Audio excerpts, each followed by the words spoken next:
disturbance at Acer Plaza? 10-4 dispatcher, verify address. It's Acer Plaza. Repeat, Acer Plaza.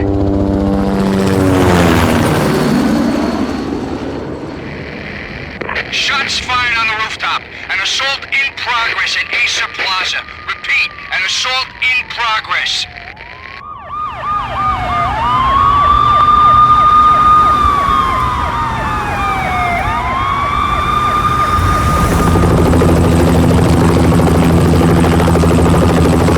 It's a war zone down here. 1085 dispatcher, need additional units. Additional units now. Officer in danger. Officer in danger.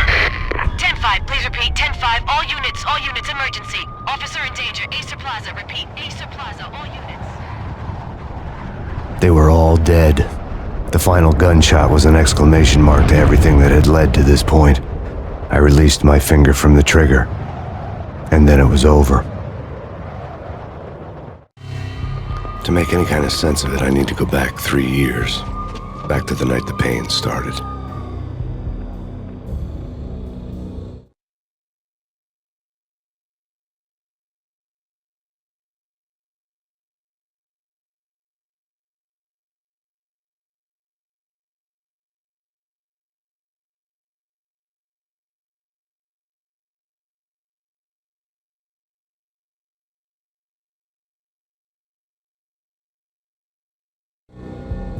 I was still on the force back then. NYPD, Manhattan, Midtown North Precinct, Hell's Kitchen. So when are you coming to work for me, Detective Payne? You'd make me work undercover in some hellhole. Sorry, Alex. Michelle and the baby come first. See? My last smoke. It's bad for the baby. That's you, Max. A regular Boy Scout. See, Alex. Still on for poker Thursday night, right? Like taking candy from a baby. Life was good. Sun setting on a sweet summer's day. Smell of freshly mowed lawns. The sounds of children playing. A house across the river on the Jersey side. Beautiful wife and a baby girl. The American dream come true. Honey, I'm home. But dreams have a nasty habit of going bad when you're not looking. The sun went down with practiced bravado. Twilight crawled across the sky, laden with foreboding.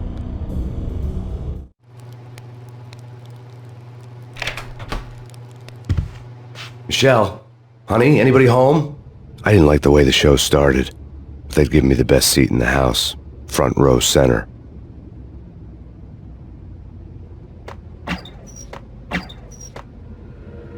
What the hell?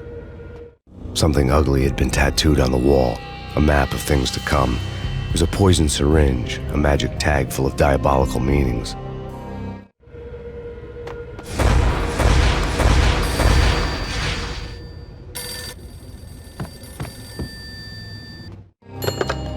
Listen, someone's broken into my house. Call 911. Is this the Payne residence? Yes, someone's broken into my house. They're still here. You have to... Good. I'm afraid I cannot help you. Who is this? Hello?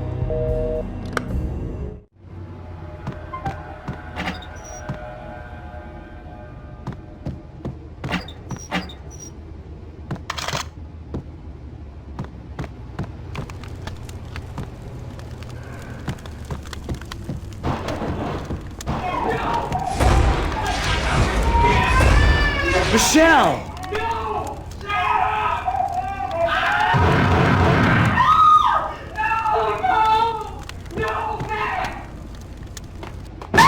Michelle! Please!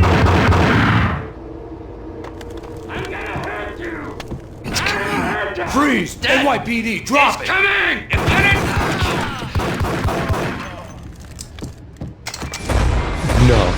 No, please God, no.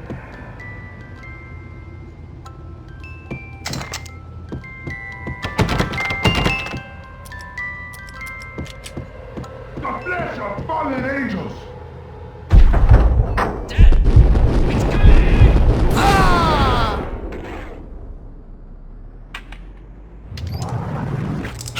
No, God, no, please, Michelle.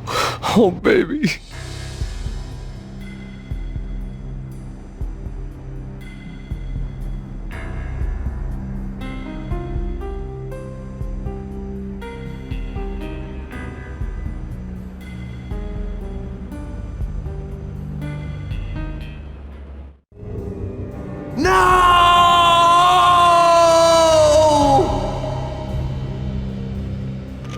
That was 3 years ago.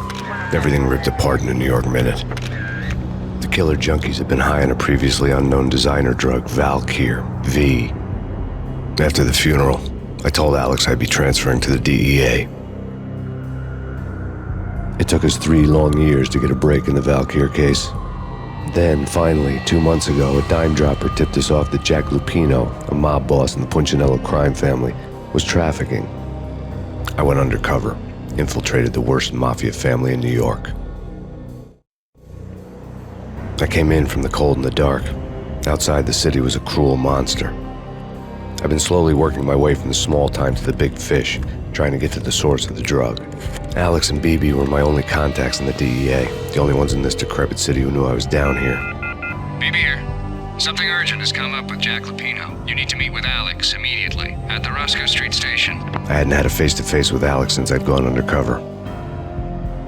Outside, the mercury was falling fast. It was colder than the devil's heart, raining ice pitchforks as if the heavens were ready to fall. Everyone was running for shelter like there was no tomorrow. It didn't get any better when I got to the subway. The feeling hit me like a point-blank shot straight in the face. Something was not right about this. My Beretta stirred nervously under my coat, but the train doors had already shut behind me, and I was in for the ride. Next stop, Roscoe Street Station, and Alex.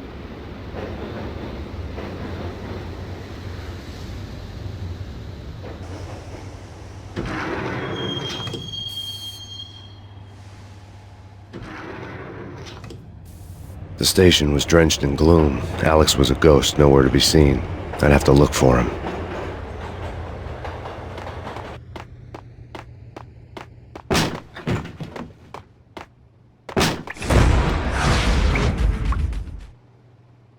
Death was in the air at Roscoe Street.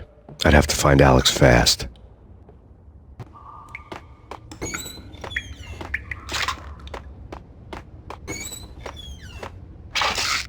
The pills would ease the pain.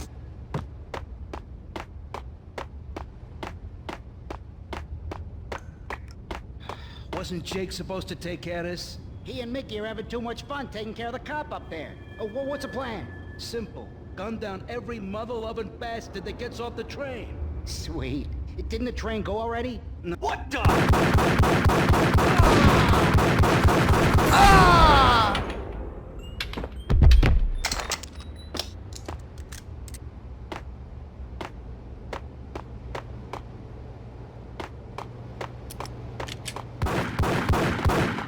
Yeah, he's dead all right.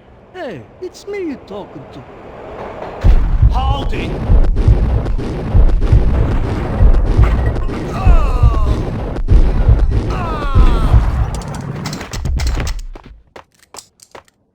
Yo guys, hey, we're getting around. You hear me? What is this, a joke? Hey, anybody? Answer me! What the?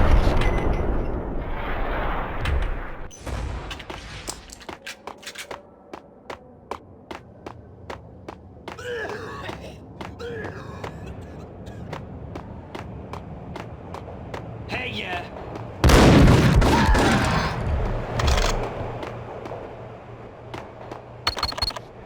The security panel let out a mocking cackle. I'd need the right code. Sure, Yeah, really. sure. Hold it!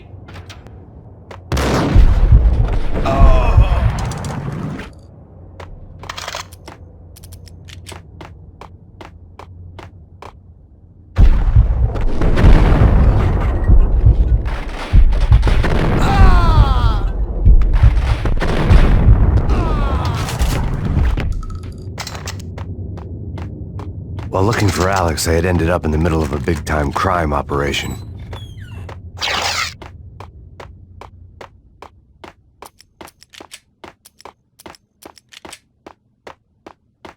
Hitting Roscoe Bank ain't exactly keeping low profile. The riskiest heist ever, huh? But hell, the payoff makes it worth it. Hey,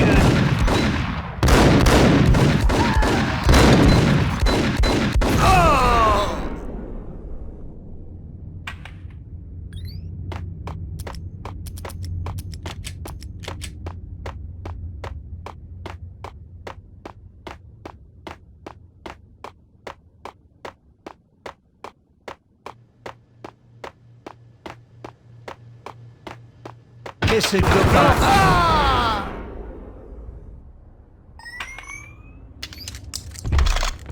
You saved me, man. What's going on here? A massacre. These armed thugs just appeared from nowhere. We need to get help. I can make the call from the control room 1 floor up. Can you take me there? Sure, sounds good. Follow me.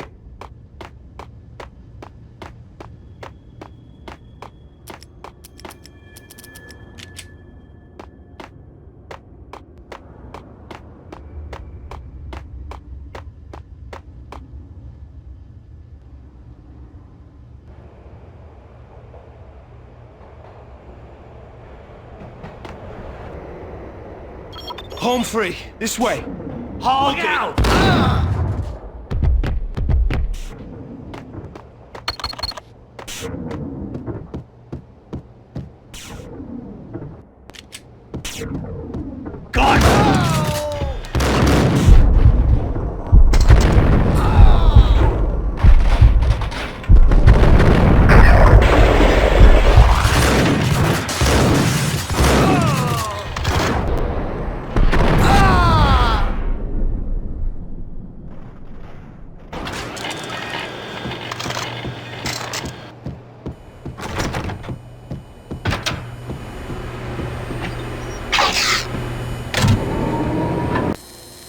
The train lit up like a Christmas tree. The power was back on.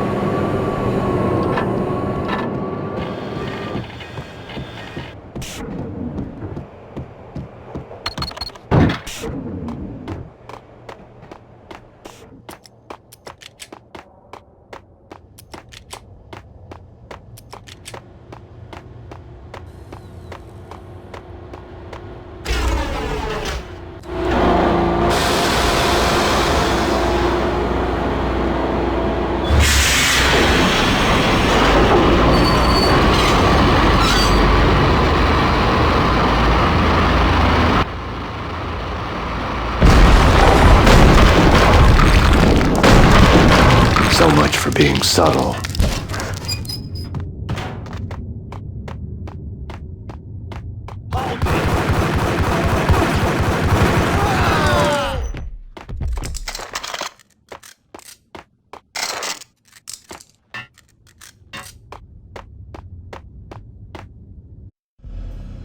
The rusty door led to an abandoned part of the station, closed off since the early 40s. Something big was going down at Roscoe Street. Maybe that's why Alex had wanted to meet me here. Maybe not. One way or the other, I was gonna find out.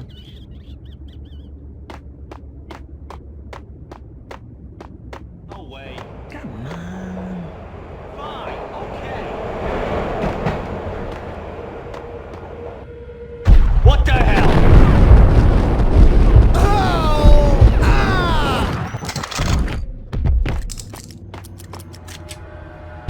What the hell?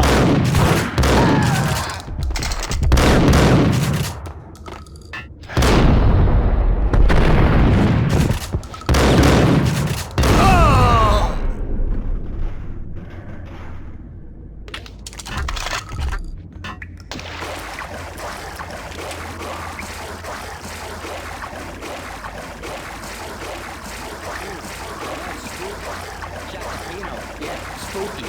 But also, it's like the failure count is rising. Yeah, I wouldn't joke about it if I was you. Yeah? The station's not secured. Someone decided to play hero upstairs. That's all we need. What the suck?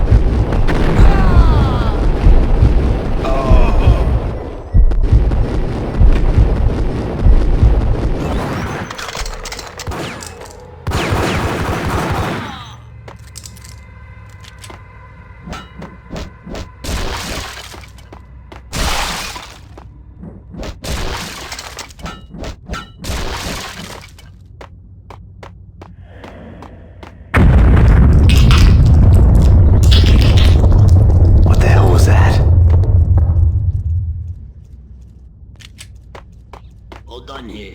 Give me the detonator. What are you talking about? The detonator. I thought you'd bring it. You were supposed to bring it. Yeah, right. Hold it!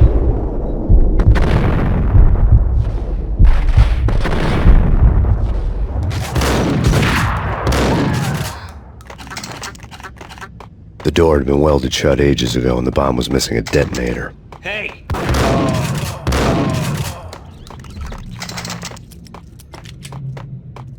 Okay, fellas. The police are on their way. New York's finest are gonna be here soon. So stick to the plan. We've got our own private exit route. In and out, do your thing. Wham bam, thank you, ma'am.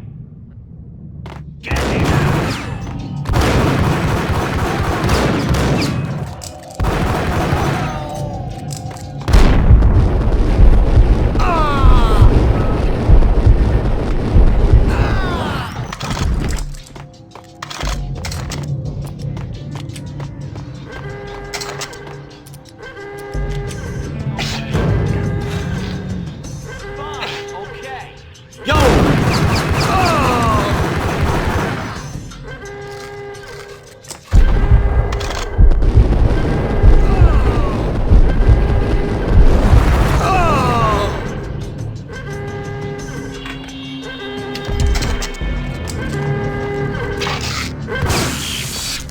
Thank you. We come to you now live from the crime scene. Who is this? Right back at you. This is Deputy Chief Jim Bravura from the NYPD. You are to cease your criminal activities and surrender immediately. Sure thing, Jim. Me and the boys have been talking and everyone's real sorry. They'll never do it again. Who the hell is this? Being placed at the scene of a bank robbery wouldn't have tipped the odds in my favor.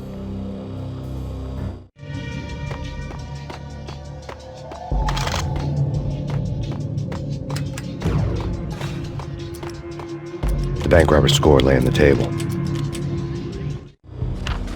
The bank robbers have been after Acer Corporation bonds. The Acer success story had recently been on every channel and on the cover of every magazine.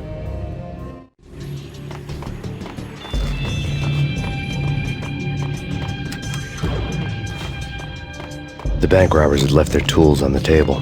Judging by the detonators, the crooks had bought enough explosives to send Lady Liberty into orbit.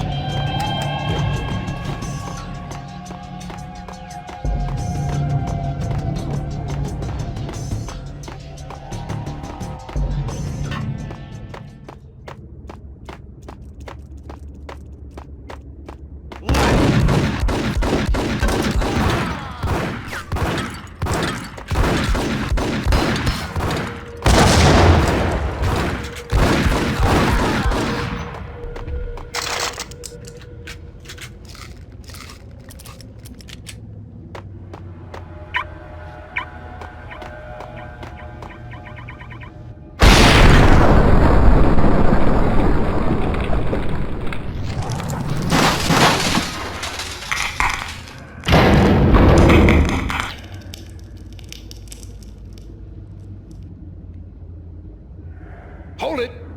Max! Jesus, you almost gave me a heart attack! I nearly shot you! Alex, I'm glad to see you. What the hell's going on? There are more corpses here than at the city morgue! It's an armed robbery, a tunnel job straight to the Roscoe Bank vault through the old station wall. Is this why... This is Lupino's gig? This is Lupino's doing? Lupino's men? Really? You sure know how to pick a place? Can you get through? No, it's locked. We gotta get out of here. If it's Lupino, it's... Alex? Alex!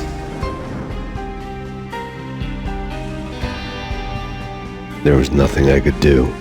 He was dead. I could tell by the empty, accusing stare of his eyes.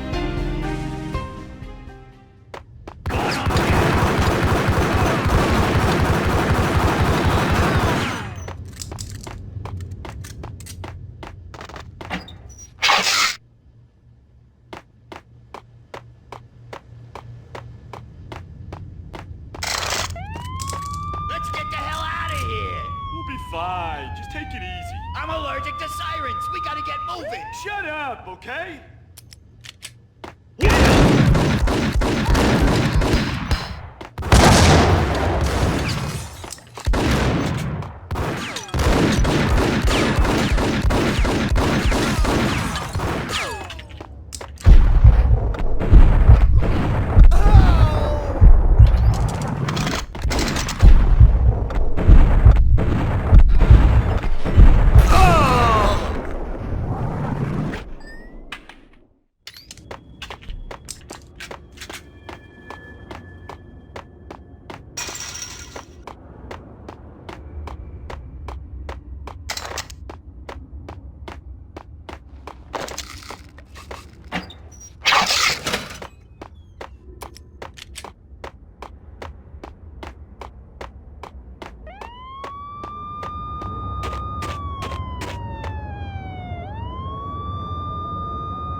Alex had kept me relatively sane for the past 3 years. Now I didn't know how I felt. Somehow he had stumbled upon something big and ended up stepping on Jack Lupino's toes. Lupino ran his racket of sex, drugs, and contract killings from a sleazy hotel in a slum block of tenements. The NYPD was closing in. I could hear the sirens. Their wail was a crescendo. Lupino thought he could get us by taking Alex out and leaving me to take the fall for it. All he had gotten was my attention.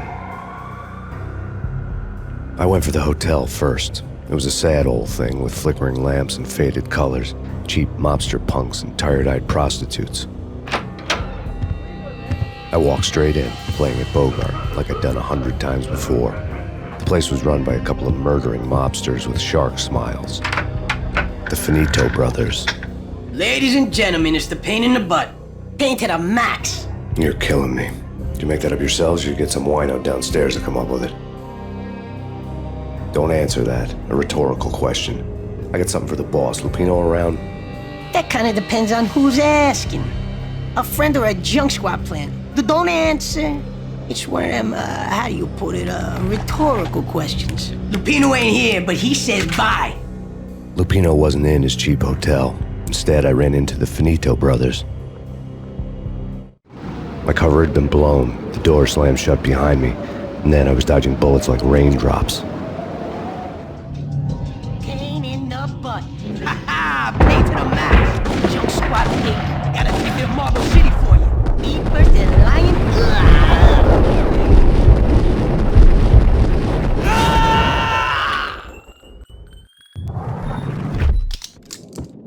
A letter on the desk caught my eye. Bosses! Everything all right? Bosses! Joey, Virgilio, you all right in there? They're not answering. Call the others. Tell them to come quick. Okay, but we can't wait for them. We gotta go in now. Bosses! We're coming in! It's Payne!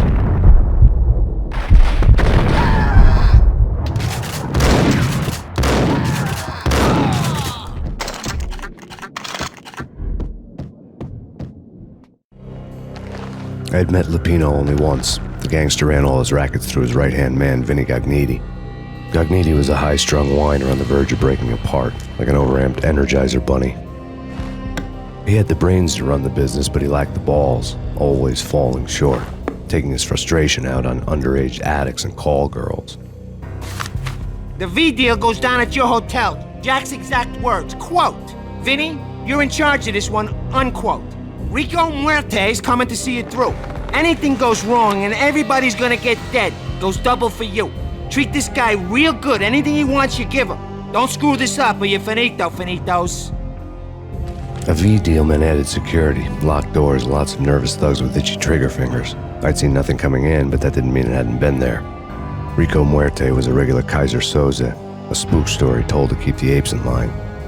313. The Finitos had scribbled Muerte's room number on the note's margin.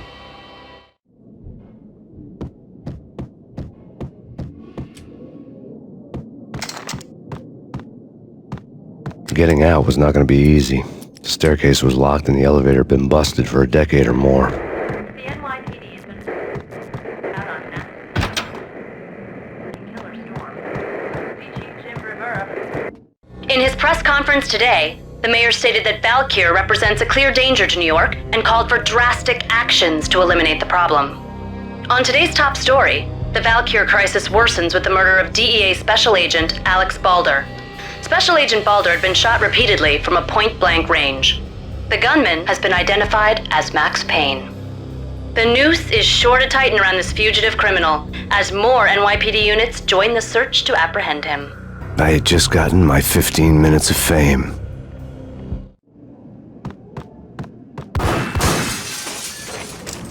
Yeah, something's wrong with the bosses. Payne's there and they're not answering. Let's go already. Payne's gonna pay in spades.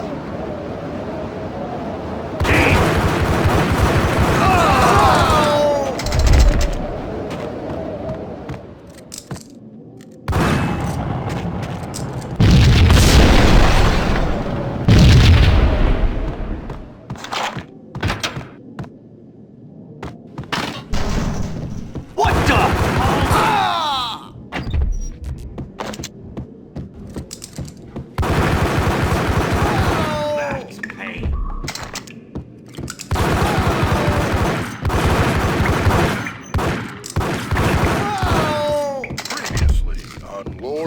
please. Lady Amelia, Marquis Valentine asks for an audience. Thank you, Lawrence. My lady. My lord? And now, an all-new episode of Lords and Ladies, brought to you in part by Acer Corporation.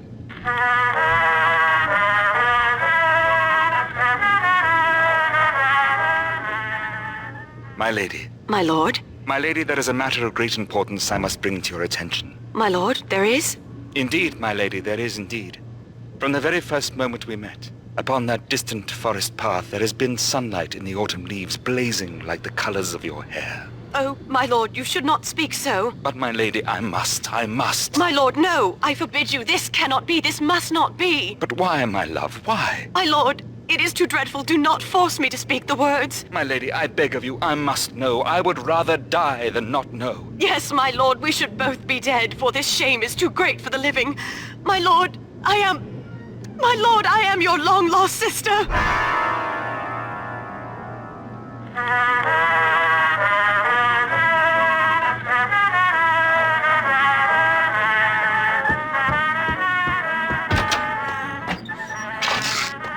V-head junkies could go off without a warning. I had to be careful.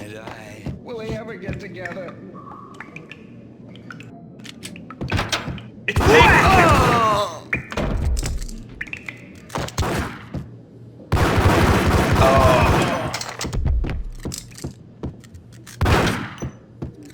Piece of crap!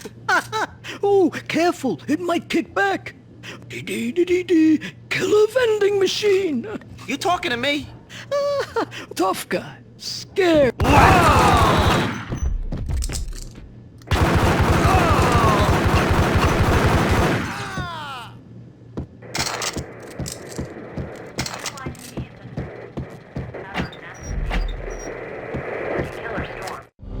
Tonight, the city's fight against the nightmare drug Valkyr took a turn for the worse, as DEA Special Agent Alex Balder was found brutally slain at the Roscoe Street subway station.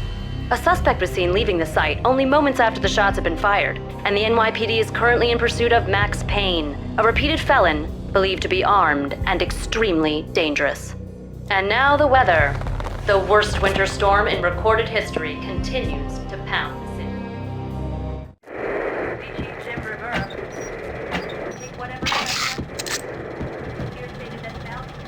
This party had been dead for a while.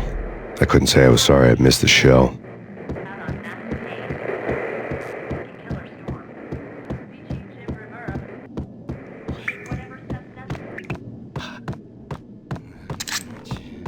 I'm gonna hurt. There!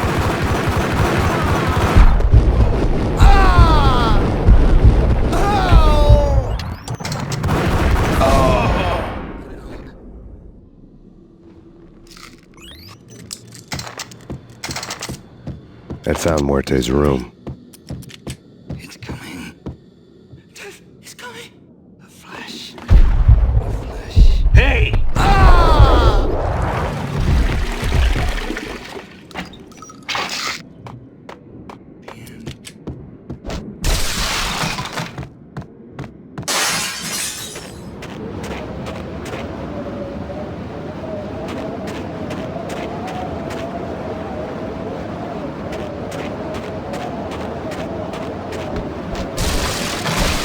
I didn't want to know what had happened here. It was not a pretty sight.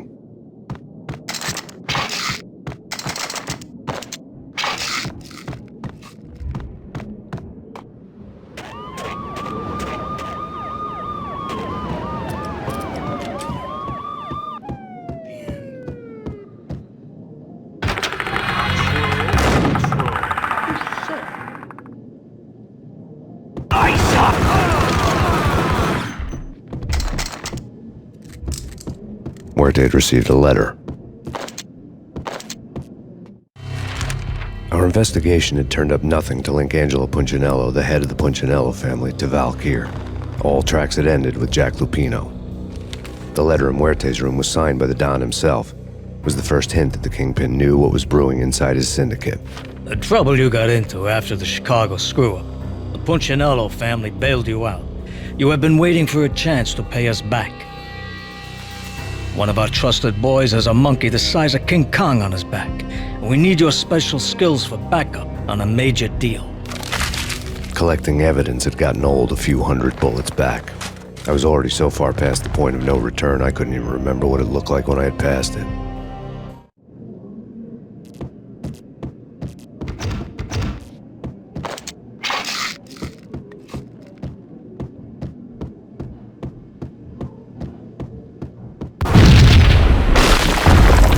What the?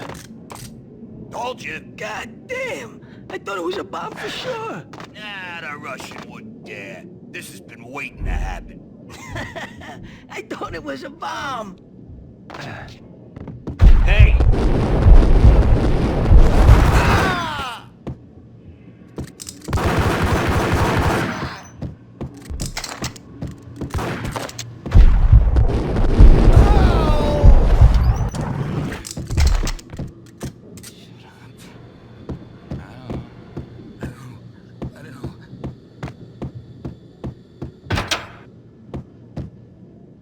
The hooker had left her diary on the table.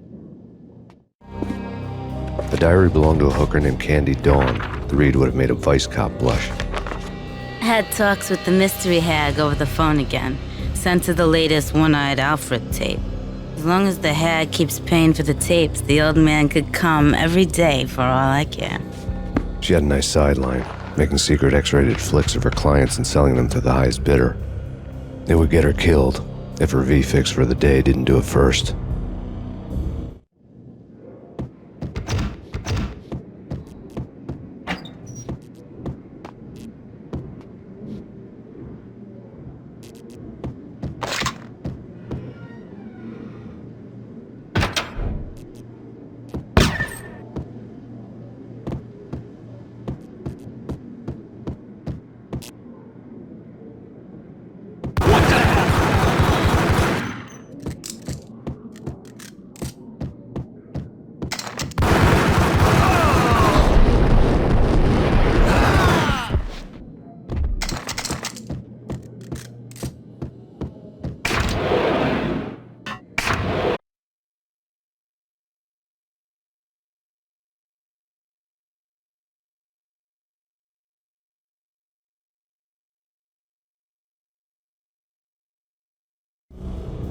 The old service elevator rumbled down to the bowels of Jack Lupino's hotel.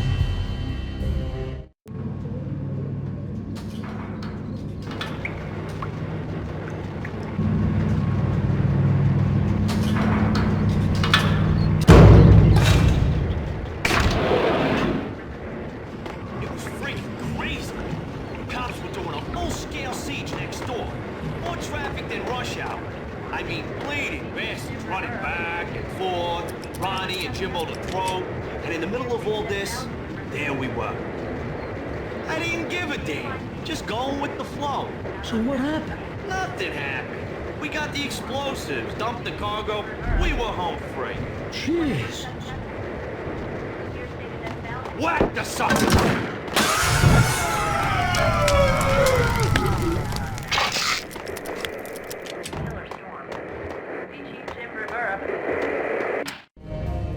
A winter storm warning is in effect in the whole tri-state area, as both freezing rain and heavy snowfall continue.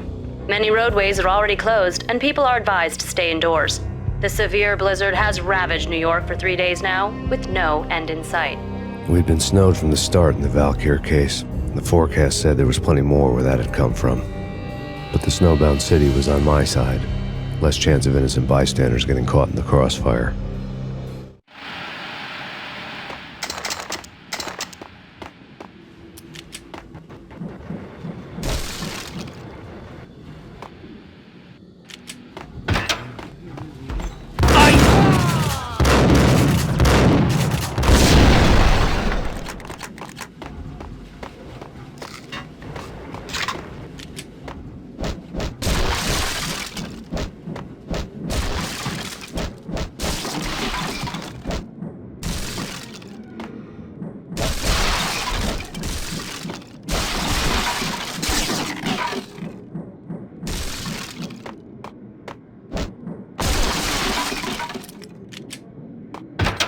What the? Exhibit number 1, a newspaper. A dead man tied to a chair lay on the boiler room floor.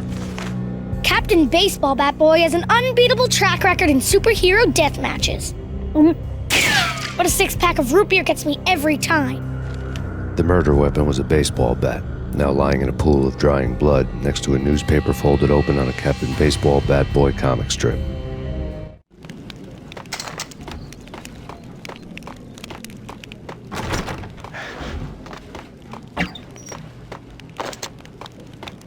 Take vampire movies. Why are they always set in LA or Mexico? They can't even get a tan. If I was a bloodsucker, I'd move to the North Pole. Winter's one long night. Yeah, and what would you eat? Suck blood from penguins? Nah, Eskimos, man, Eskimos.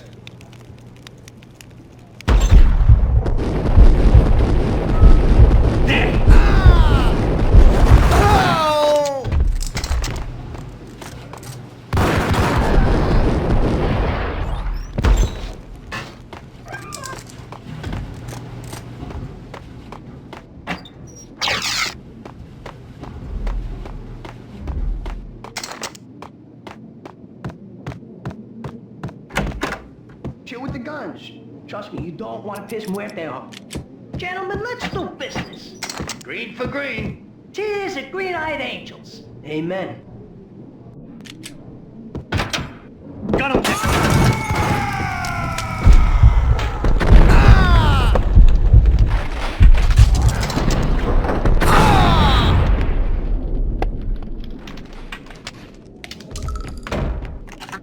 A lifetime ago, this would have gone down as a narcotics arrest.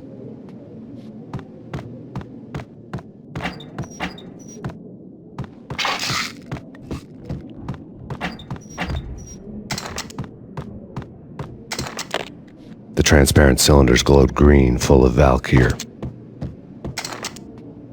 It was dirty money.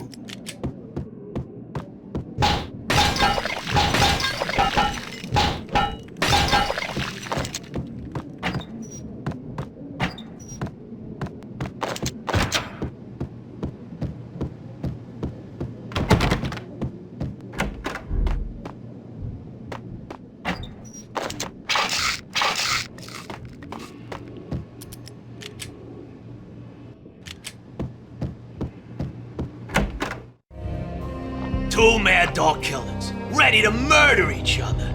They step into the next room, and I'm thinking, now they're gonna do it. But no. They sit down in front of a TV and solve their differences with the Kung Fu fighting video game. I tell you, kid, I was so depressed, I strangled them both with the video game cables. Oh, Rico, you're so bad. I am, ain't I? Rico Muerte, big-time hustler. Who the hell? It's that cop. Muerte went for his gun.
The antique switchboard was still in use. There was an old telephone switchboard in the back room of the reception area. Kinda made phone tapping child's play. It wasn't hard to picture a fat pimp sweating with headphones on, listening to his hookers talk dirty and fake orgasms over a web of party lines. The blood veins of New York. Right now, there was a different set of moans and groans going on. Boss, Corneli, it's Max Payne. He came, started capping us. He killed her. Are you freaking kidding me? He's just one lousy cop. You better be freaking kidding me. Whack him. What's the freaking problem? Hello? Answer me. Hello? The word was out. A deadly virus released into the city's corrupt circulatory system. Something wicked this way comes. Max Payne at large.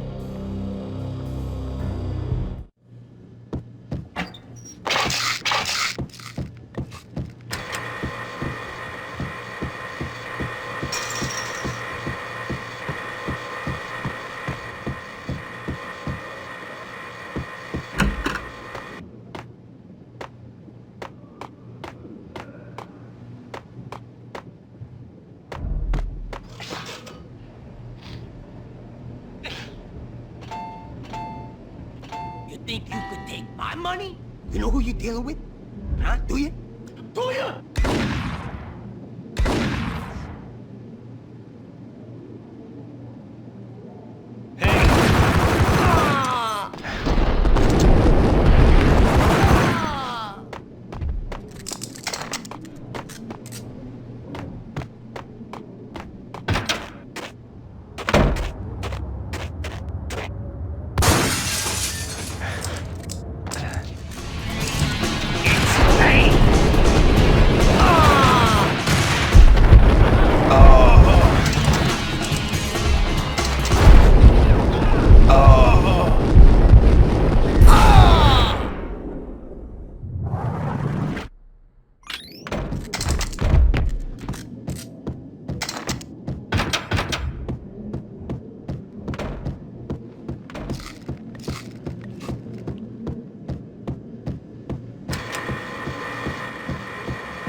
Turn around, walk away, blow town.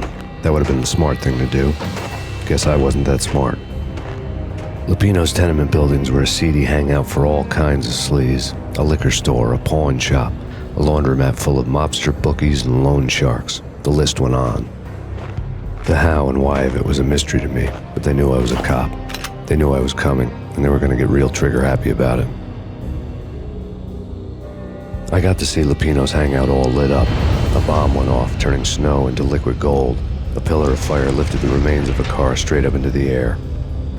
The flames were highlighted on the hood of a black Mercedes-Benz as it coasted down the street real slow, as if the driver didn't have a worry in the world. I got a good look at the man riding shotgun. It was Vladimir, the head of the local Russian mob, the fly in Don Punchinello's soup. The ringing in my ears was the sound of a mob war being waged.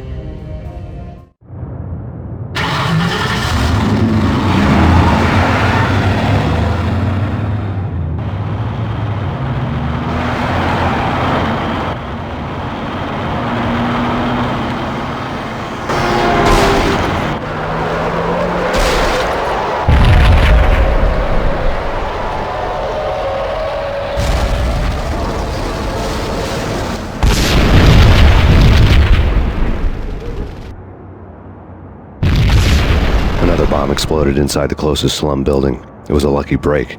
The goons inside were spooked, but luck always came with a price tag. More bombs could still be ticking inside, and the cops would already be on their way. Jack Lupino's suite was on the top floor. At least it used to be, before the explosive makeover.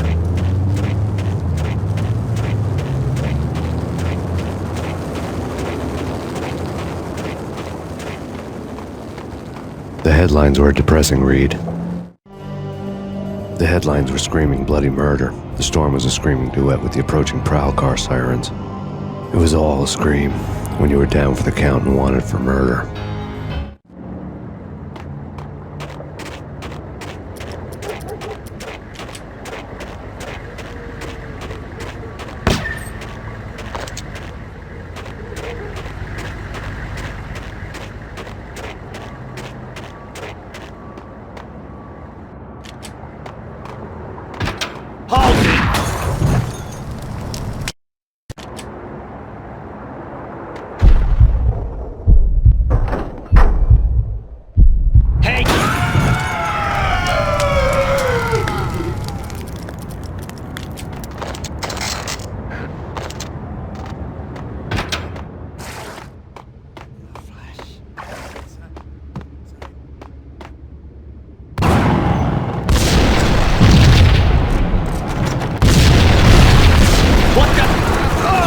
The whole building was rigged with explosives.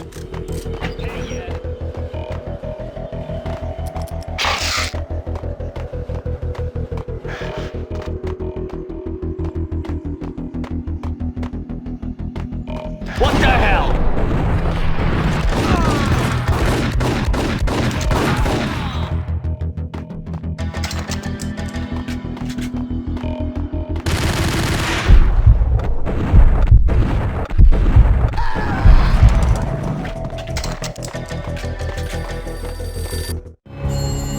A beaten-up phone in the entrance hall was ringing.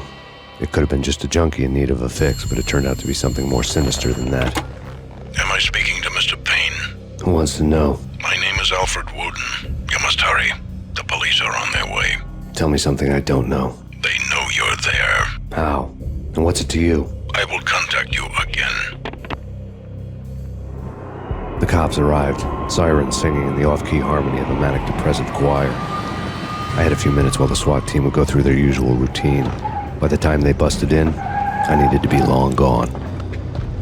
Max Payne, this is Deputy Chief Jim Bravura from the NYPD. Drop your weapons and come out with your hands above your head. What was that? It's nothing. Relax. Ice up!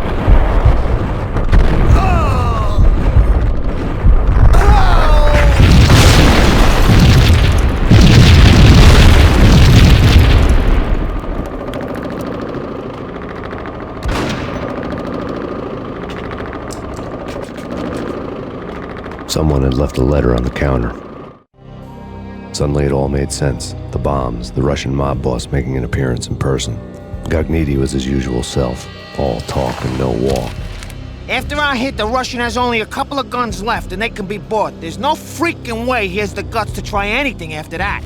As it turned out, the Russian had plenty of guts. One thing you could count on, you push a man too far and sooner or later he'd start pushing back. There was a key on the shelf. Put your hands where I can see them. Surrender or we'll be forced to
The bombs had destroyed all the stairs up to Lupino's office. The alternate route led there by way of adjoining rooftops.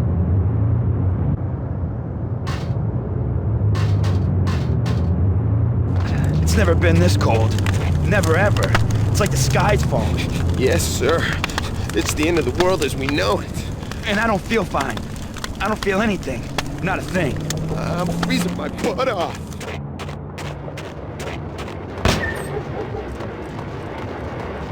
To get to the roof, I'd need to get to the elevator through the locked door up ahead. Pizza delivery. Never seen you before. Buzz off, Joker.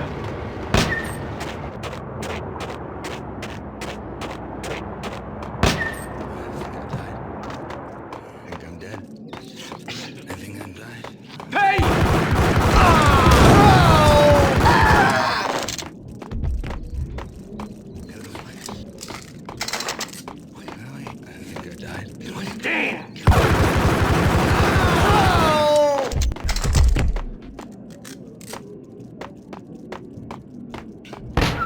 no, don't shoot. I... You know the clowns at the laundry? Me? No. You're no good to me then. What? No, the laundry, yeah. I know him, yeah. Get me in there. Okay. You're gonna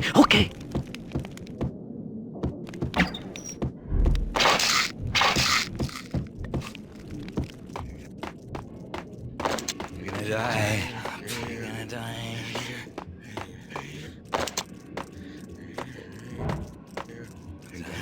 It's coming.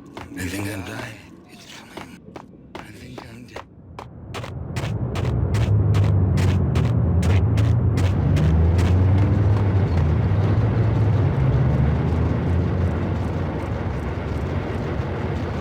It's me. Open up. Let me in, quick. Not so fast. The password. John who? Come on. Oh, okay, John Woo. All right. Come right in. It's a trap! Hey!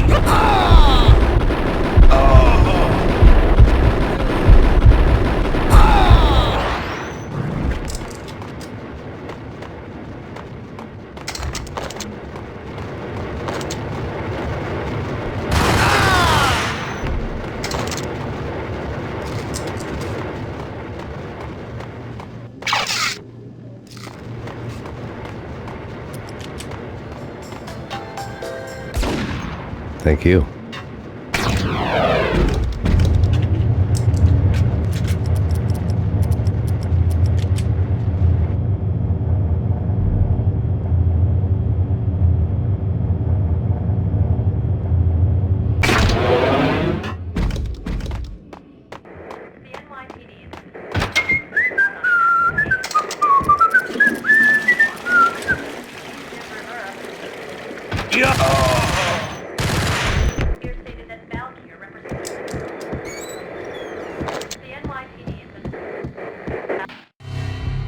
New York City is in crisis tonight, with reports of Valkyr-related gang war in the streets of the Bronx.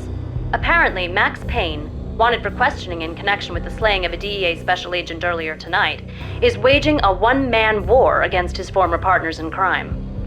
Among the list of casualties so far are notorious mafia members Joey and Virgilio Finito, as well as Rico Muerte, himself a fugitive from the law, and a suspect for several murders in the Chicago area.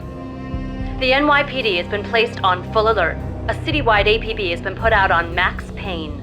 Deputy Chief Jim Bravura has promised to take whatever steps necessary to bring him to justice. What those steps may be remains to be seen. For NYCNN TV News, this is Kira Silver.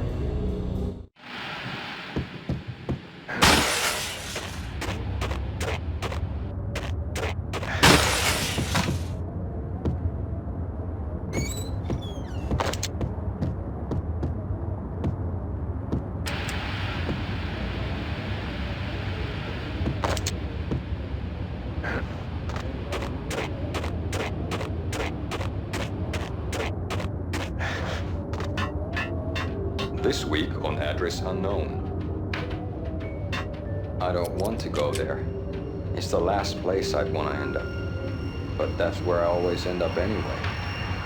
Only, it's not me talking to the pink flamingo, but someone who looks the part down to the finest detail, except that he's evil. I'm hiding in the shadows, watching it all unfold.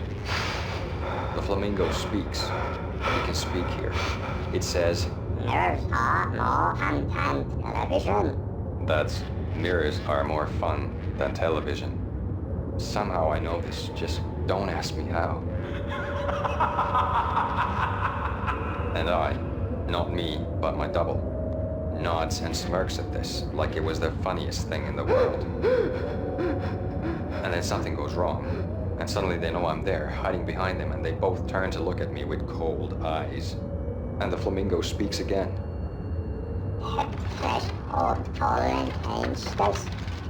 I have no idea what that means.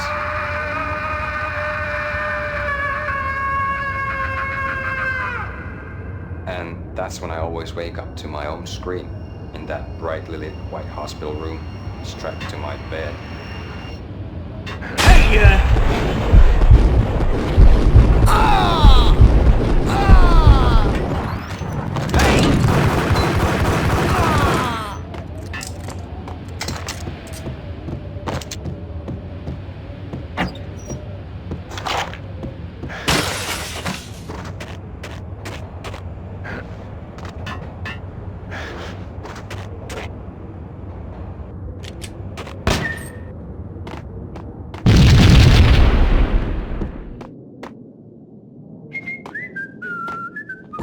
green? It's always red or blue in the movies. So green? No, not the green.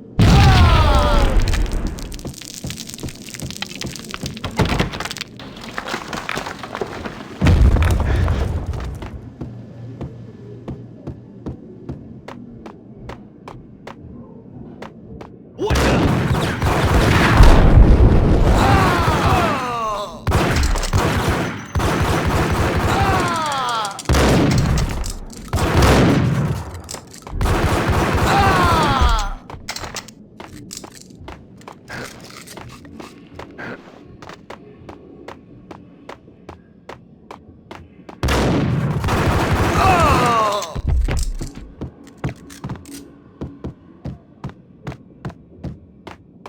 What the hell are you standing around here for? They're bombing us! What are you doing? You're doing nothing! What are you doing? This is war! Freaking war!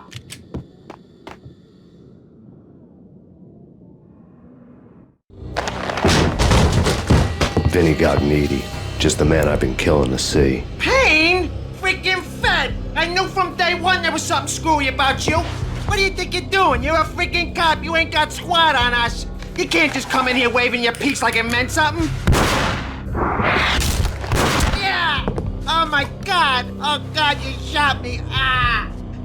You're dead, Payne! What the hell are you waiting for, you apes? Kill him! Kill him! With pleasure, boss. Gognitti bailed. I made like Chow Yun Fat.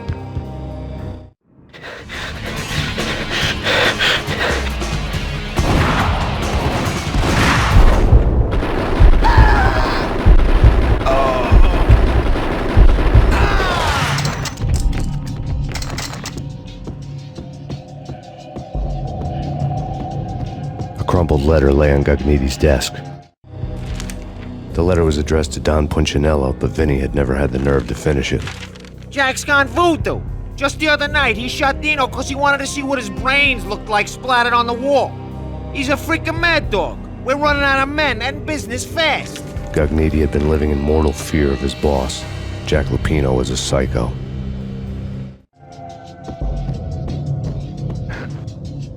Vinny Gognitti was running scared.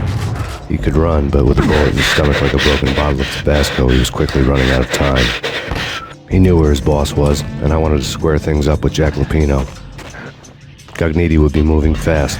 I don't know about angels, but it's fear that gives men wings.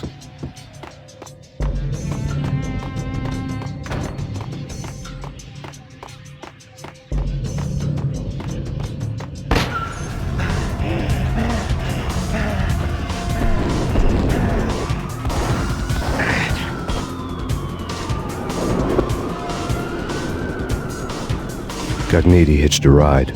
To catch him, I'd have to follow his lead.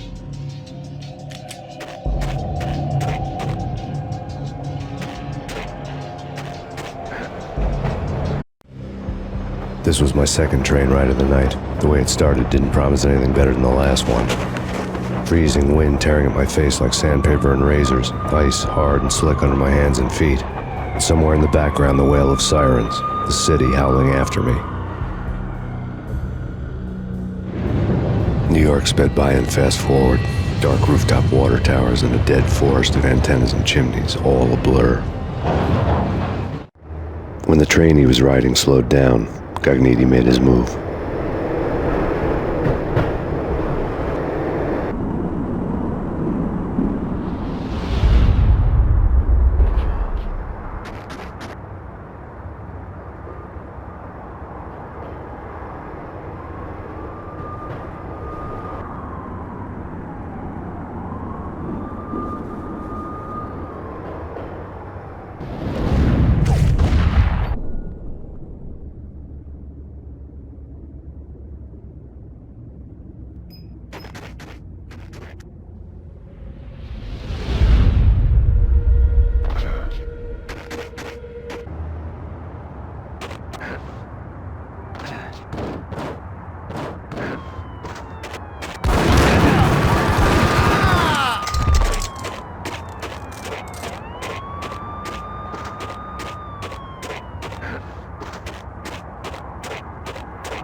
No problem. Hey!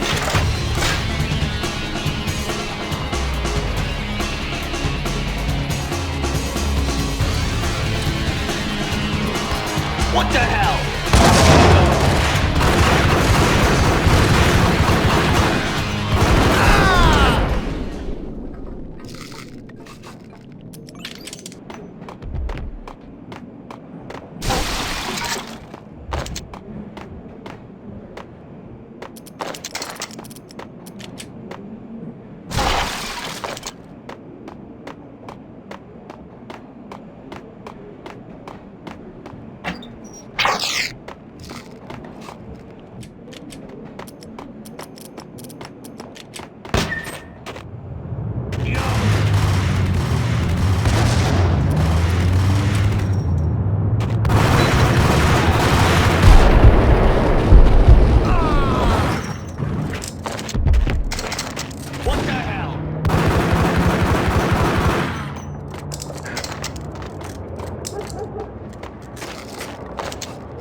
richer than that, wise guy. Freaking rich.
Max Payne has nowhere left to go. We are very close to capturing him. You'll get a full statement then. Right now, I've got better things to do, ma'am.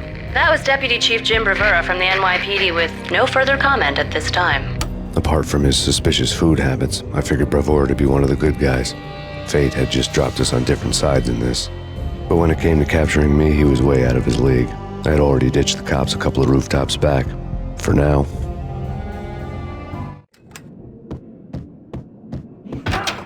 I can hear him. He's a gun pointing at the door. Okay, this is it. Any moment now, Payne's gonna bust through that door with murder in his eye. It's either him or us. I, for one, am gonna pump the SOB so full of lead, they'll need a forklift to carry the coffin to the grave.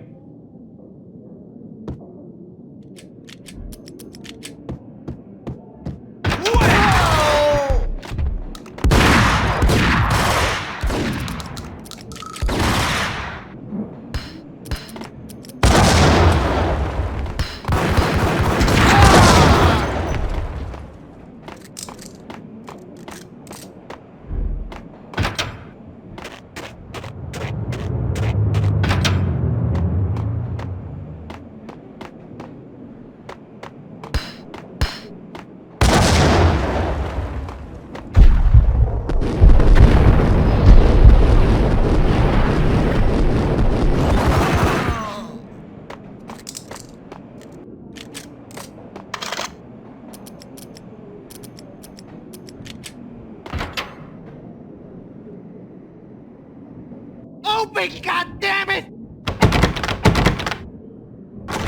Payne! I'll kill you, you lousy freaking cop!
Gognitti ran out of steam in a dead-end alley with steam boiling out of the sewer grates like all the fires of hell were burning high beneath us.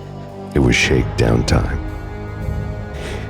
Where's Lupino? Screw you! Bad start, Vinny. Police brutality! I rate pretty high on that. You can't just hurt me in cold blood? Just keep telling yourself that. Listen good, Candyman. I'm not gonna be anybody's fall guy. I wanna know where your boss is hiding. There was no glory in this. I hadn't asked for this crap. Trouble had come to me in big dark swarms. The good and the just were like gold dust in the city. I had no illusions. I was not one of them. I was no hero. Just me and the gun and the crook. My options had decreased to a singular course. I'll tell you, just don't hurt me no more. Lupino's at Ragnarok, the nightclub. Book me, take me home into the freaking jail, just don't hurt me.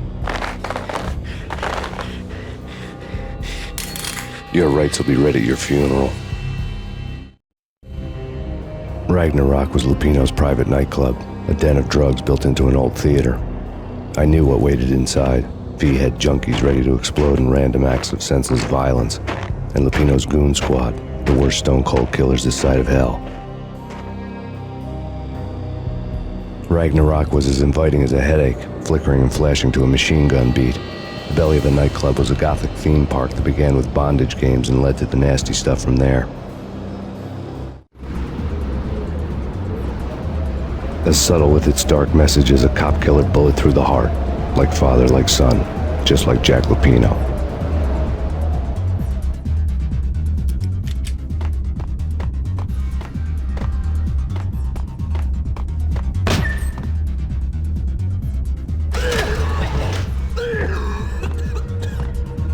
Whack the sucker!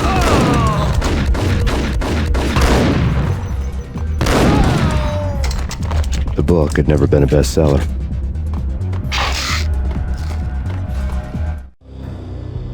Given the setting, I was surprised to find that somebody had been passing time reading. The paperback was entitled, The Age of Murder and Storm.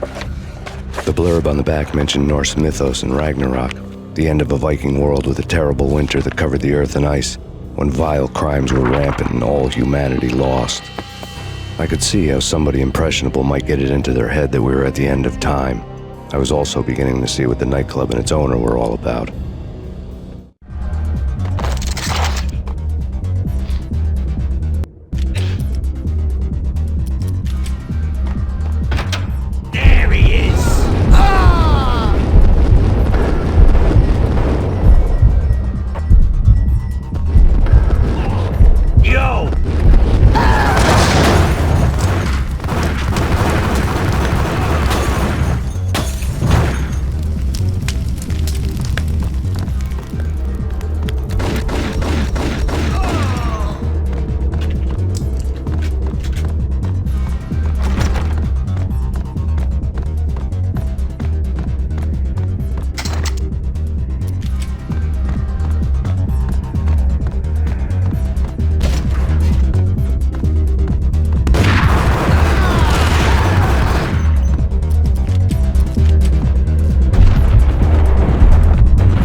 on the occult had been piled on the table.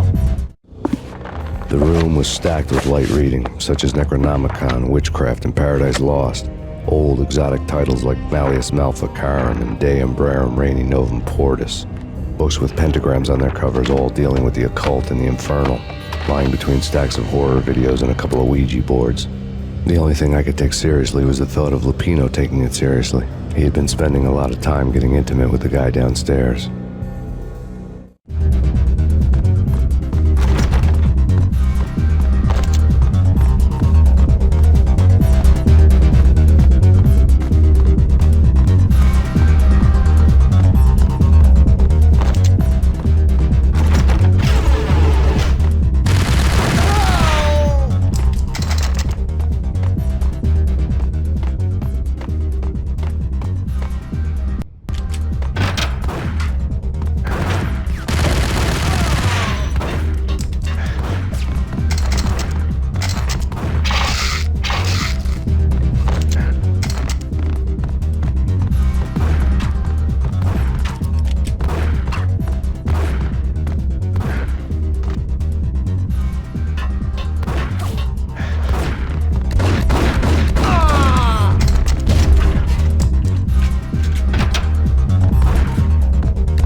Yo!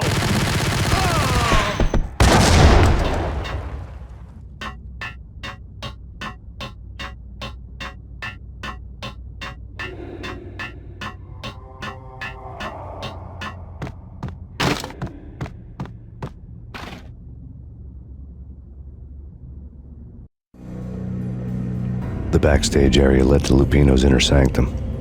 The hot air inside was like an invisible wall, thick with incense and something else, a sickly sweet smell that made you gag. This was the rotten core of the Big Apple. Lupino lurked somewhere ahead, like a spider at the center of his web, waiting. The vapors in the air started to make my head swim. Torn pieces of a letter lay scattered on the sofa. Punchinello had threatened Lupino in writing. The note had been torn to pieces, bloody fingerprints all over them. Don't want you to think that one of my boys is not playing with a full deck. Shape up, Jack. We are running a business here. I'd hate to send the trio to strong-arm you. The trio were the Don's notorious henchmen. It was obvious that Lupino hadn't been intimidated by the threat. Lupino's notes covered the table. Jack Lupino was crazy, all right. The table was scattered with notes of demented arcane nonsense written in rusty blood, a mishmash list of demons, devils, and dark gods evoked. Beelzebub, Asmodeus, Baphomet, Lucifer, Loki, Cthulhu, Lilith, Hela, blood given to you all. He was after that old Faustian deal, your soul for power and fortune, just signing the dotted line with your blood. Lupino's notebook lay on the pedestal. Jack Lupino was crazy, all right. Mythic wolves, let loose to devour the sun and the moon. Lupino is the wolf. I'm Mr. Beast, the big bad Fenris wolf. I'm the end of the world man, wearing the flesh of fallen angels. After Y2K, the end of the world had become a cliche. But who was I to talk? A brooding underdog avenger alone against an empire of evil, out to right a grave injustice. Everything was subjective. There were only personal apocalypses. Nothing is a cliche when it's happening to you.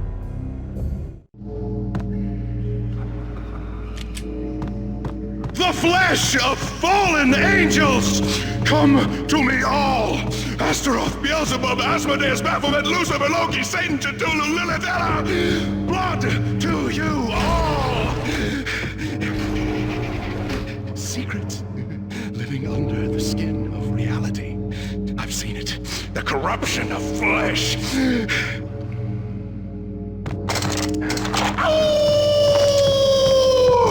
I'm the wolf, yeah! I am the wolf! It's close. It's coming. You have come. To the end of time. It's now! I will rise to her side! I don't need the words! I'm beyond the words!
I had known there'd have to be a catch in it somewhere, and this one was the Empire State Building of catches. Lupino was pumped up and dying to go 15 rounds with a mutant alligator. And then he started this spooky monkey talk, straight from a bad dream. Mine. I have tasted the flesh of fallen angels. I've tasted the devil's green blood. It runs in my veins. I've seen beyond a world of skin, the architecture of blood and bow and arrow. Death is coming! She is coming, and hell follows with her. This is the twilight winter. I am ready to be her son. Her time is now, and all who stand in her way must die!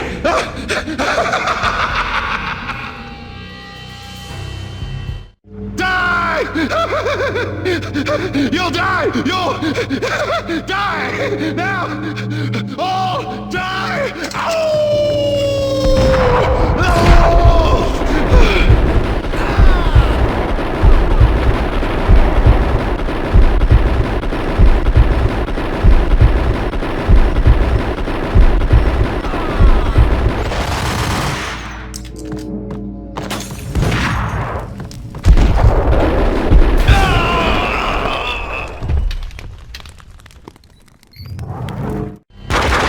Lupino finally went down. I wanted to make real sure he'd stay that way. V was a bad monster. Turned them into friggin' zombie demons from outer space. I think he's dead already. Huh? And that's when it happened. But dead or not, you've got the wrong guy. In stepped this knockout femme fatale, holding a gun to my face. I returned the favor. Lisa Punchinello. Lisa Punchinello was the Don's wife. Mona Sachs. Lisa's evil twin. Your safety's off, evil twin. You might hurt someone with that gun of yours. Lisa's the damsel in distress. I'm the professional. I'd blow you away without batting an eye. Sure, and you can check out my credentials splattered all over this joint. Jack couldn't have framed you. Not the state he was in. We're after the same slime bag. Angelo Punchinello's the one who murdered your friend and framed you with it. You know this for a fact. I've got my sources. I don't have a clue these days. I just shoot them as they come. Who put a contract on the Archfiend? This one's mine. I hate the guts of that sadistic wife-beater. Why not pool our bullets for this one? I thought you'd never ask. My finger was starting to twitch. How do you like your whiskey? I'm easy, as long as you don't try to slip me a Mickey. You're a real angel, Max. It was good stuff. Tasted sweet as honey going down. Nothing personal. Can't risk you going berserk and getting Lisa killed.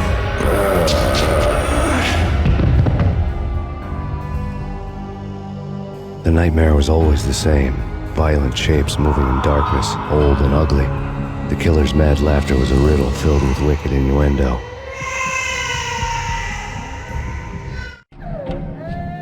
Somewhere, the baby was crying.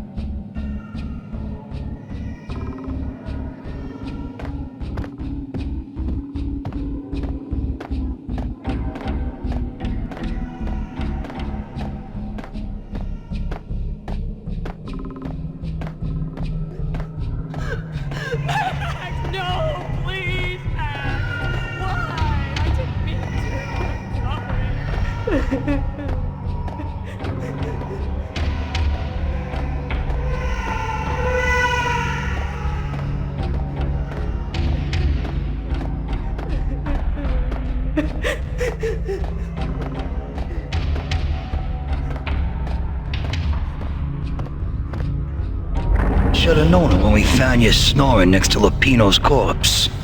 A comedian, huh? The pictures were filled with good old times. Alex and I had a few moments of glory between us. Crime-fighting comrades, the best in NYPD DEA collaborative team. Good-hearted macho bullshit like that. I would have given anything to have him here as my backup. No such luck. No luck at all. Michelle looked at me from the photo. The Payne family. Happiness captured in a Polaroid moment. I had thought it would last forever. Till death do us part. I didn't want to think about it. As long as I didn't, it could never happen. But I had broken my own rule. The thought had already slipped in. Fear was rusty needles poking at my brain. Cold and scaly, it slithered down my chest.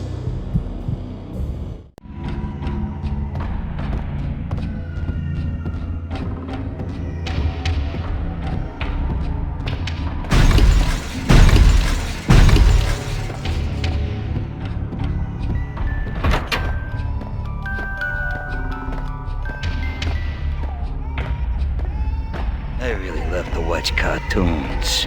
Captain Baseball Bat Boy is my favorite.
No, please God, no.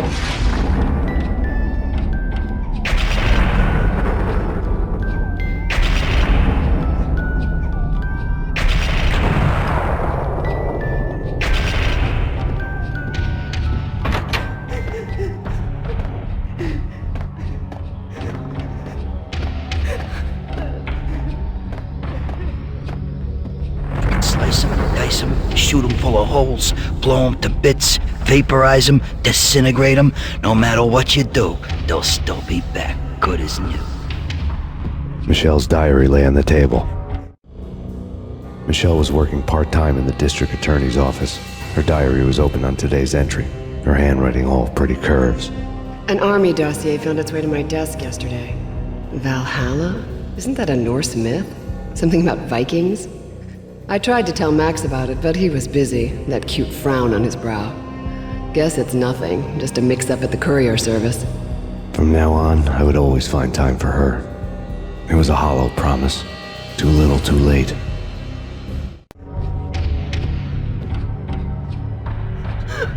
Max, no, please, Max.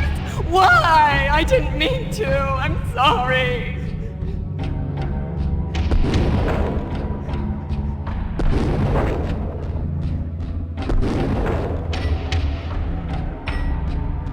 Murderer! You killed her! Nothing like that ever happens in the real world.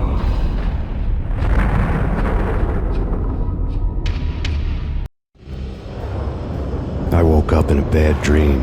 My head felt 2 sizes too small for my brain. Max Payne. I envy your name. And the killer was smiling. Pleased to meet you. I'm Frankie the Bat Niagara. Niagara, as in you cry a lot? He had a baseball bat and I was tied to a chair. Pissing him off was the smart thing to do.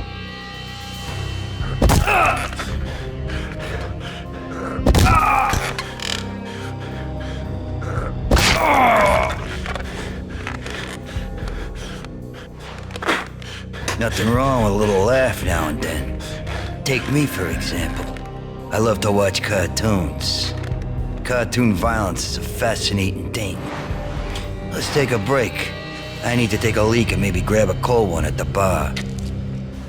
Don't worry. I'll be back to finish this off. And then, it's checkout time. You play, you pay, you bastard.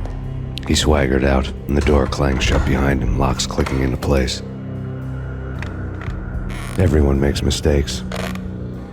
Mine hadn't been to crack jokes about the goon with the bat. He'd have cracked my skull regardless.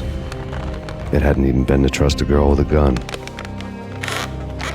I had blindly gone after the first bad guy on my hit list when I should have been aiming further up the ladder, at the head of the Punchinello family. I couldn't bring myself to be pissed at Mona. Guess I had a soft spot for her pretty face.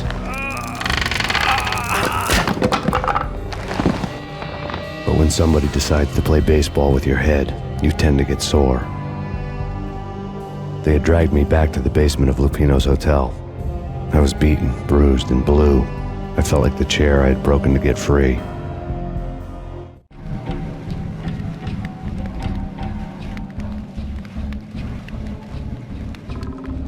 All I had was Niagara's bat, sticky with my own blood.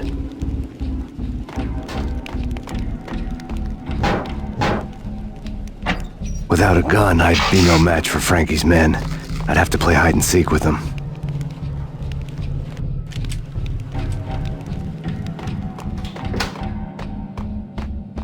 It's Frankie's. Hey! Yo!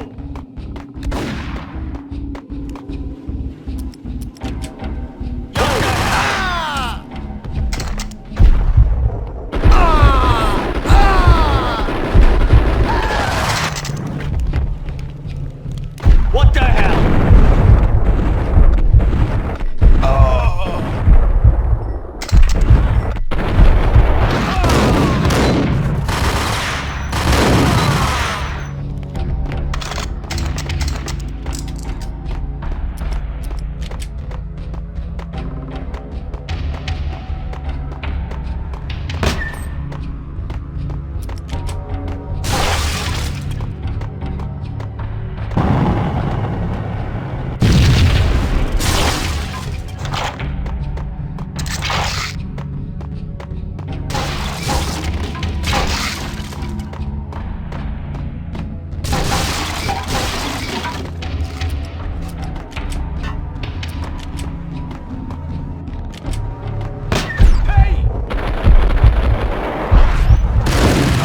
Another newspaper caption for a murder scene.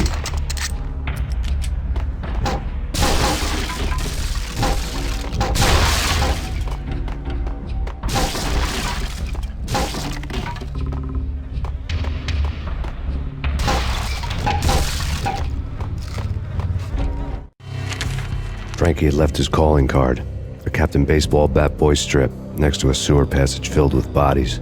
You'd better not mess with Captain Baseball Bat Boy. Even my archenemy, Bicycle Helmet Girl, swoons at the sight of me. Aha! There were enough corpses to put a mass murderer to shame.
Things were fast going from bad to worse.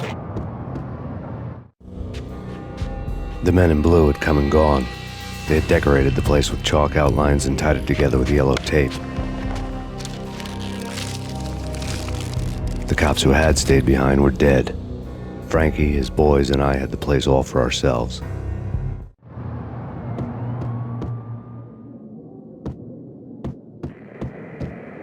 Just forget about it.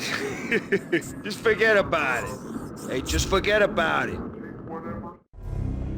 That crazy witch, you should have heard her. She was a real scream when the boys caught her trying to cap the Don. Oh, that's friggin' bad. To the trio? That's even worse than what Frankie's doing to that poor bastard downstairs. She's gonna take a long time to die. The mobster muscle on the phone was talking about Mona. Punchinello's trio were nothing but bad news. There he is!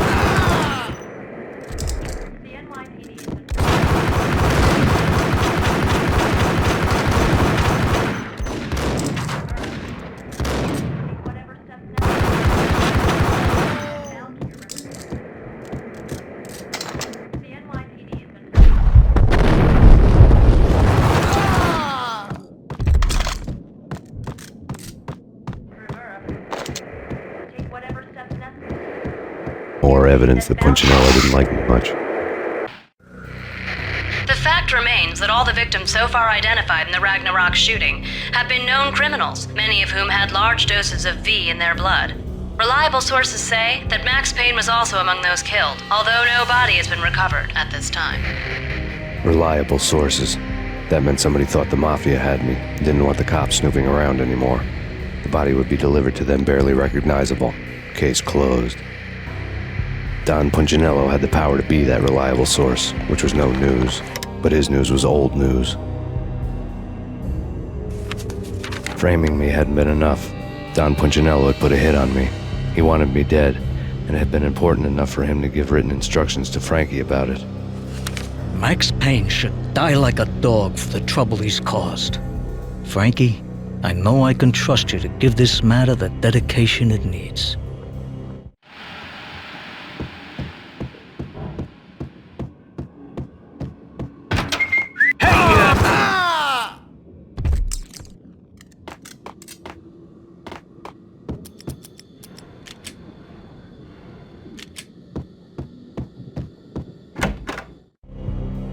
The hotel bar was fast developing quite a history. True to his words, Frankie was there, having a beer. Jesus Christ. How the hell did you get loose? Got bored waiting. Thought, what the hell, we could just as well finish this here.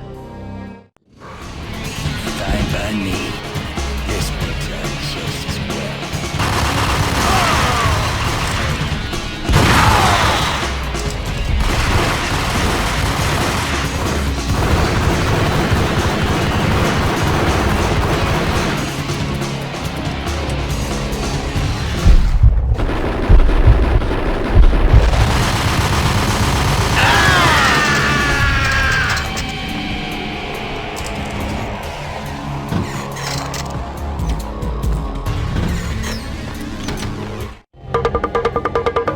Thank you. You've been a lovely audience.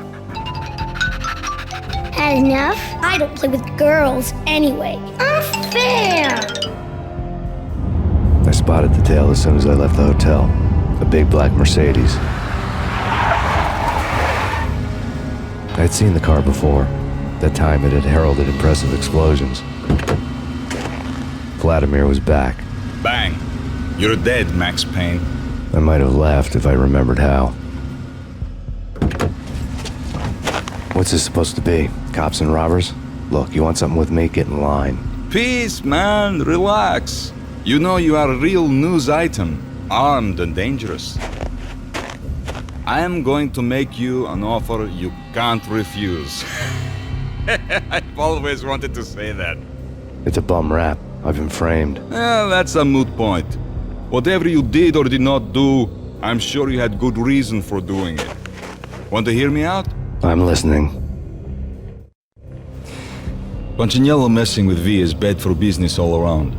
But that's not all. There is this guy, Boris Time, used to pull jobs for me. He's the captain of the cargo ship Charon.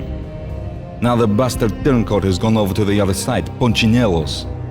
The ship's loaded with high-res hardware, guns, my business. If Punchinello gets hold of that cargo, he's won and I have lost. And you'll have your work cut out for you. If you want to get to Punchinello, you'll need heavy-duty persuaders. I am just the man to get them for you. Change the ship back under my flag, maybe pop 2 in the traitor Dime's head while you're at it. You'll get enough guns to start the apocalypse. You in or out? Let's get this show on the road. Vladimir was one of those old-time bad guys with honor and morals, which made him almost one of the good guys. None of us was a saint. The Brooklyn riverfront was a maze of rusty containers, sharp-boned cranes looming up from the snowstorm. On a night like this, you couldn't help but think of the dark army of dead men sleeping with the fishes, cement shoes in line. No Minotaur lurked in this labyrinth, but somewhere out there, on the clanking deck of his cargo freighter, the skipper of the Chiron was waiting, like the ferryman of the river Styx. What the?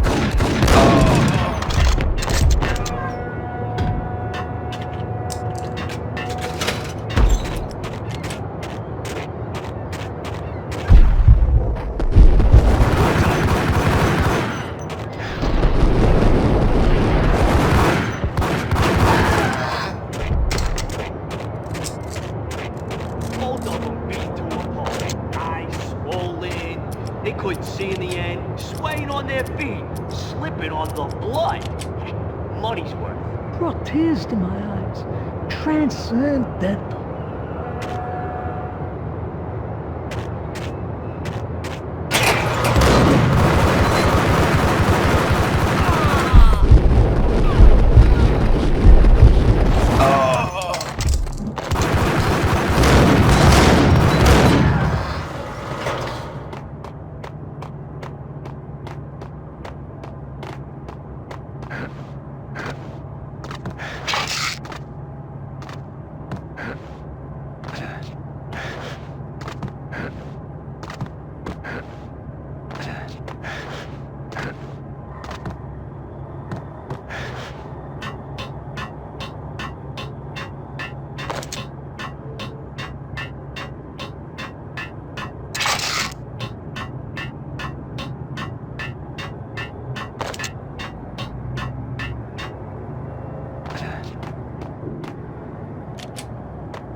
Rico Muerte? This way. In here. I doubted the letter was a receipt. Rico Muerte had come to town to do more than just sort out family troubles. Exhibits number 1, 2, and 3. A briefcase of money, a sniper rifle, and an envelope with one word neatly printed on a folded piece of expensive paper. Mayor. It didn't sound like a mafia contract at all. It was too cold and too to the point.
I had found Boris Dime's ship.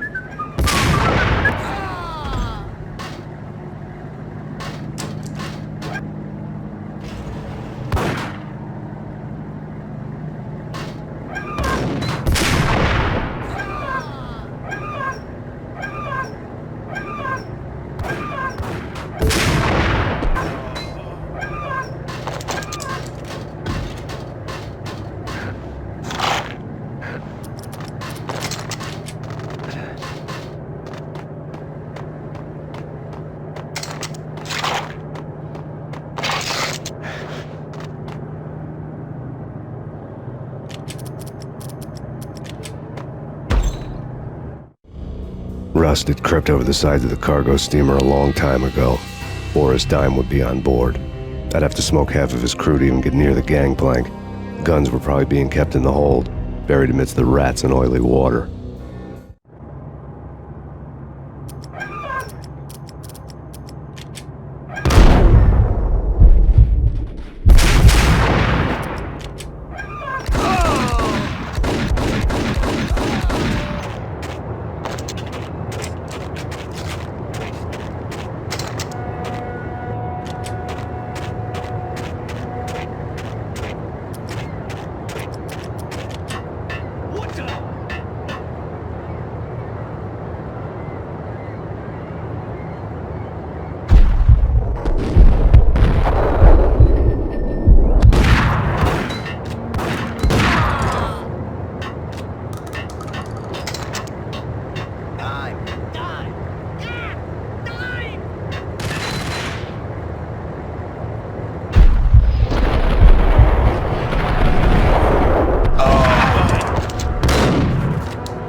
Angie, tell me, how much did Dime cost you?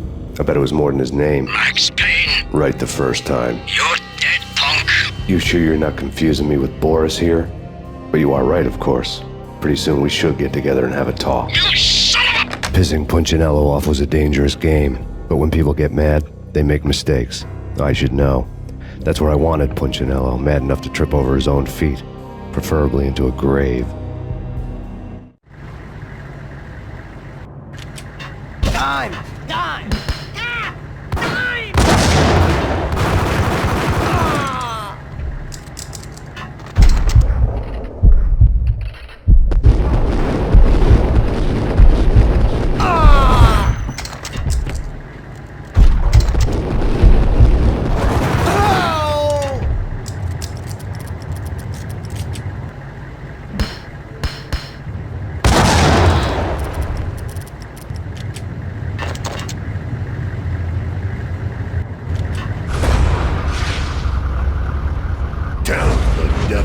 Dime sent you.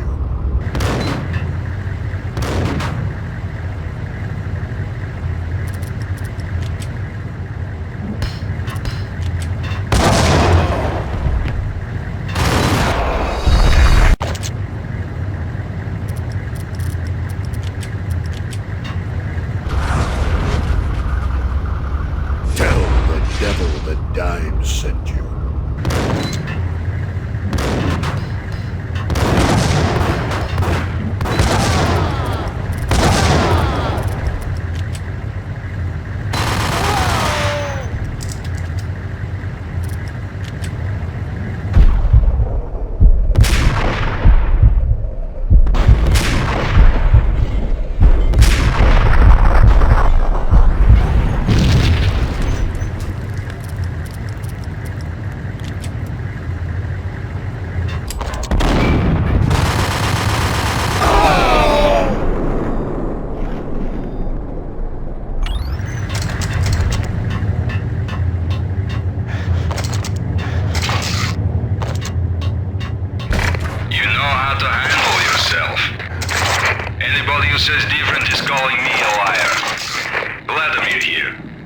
Collect all the guns and ammo you want. Meet me on the bridge afterwards.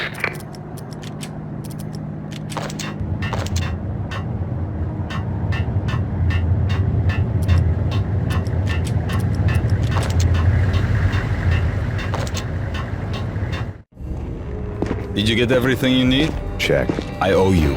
Anything you need. This is my solo.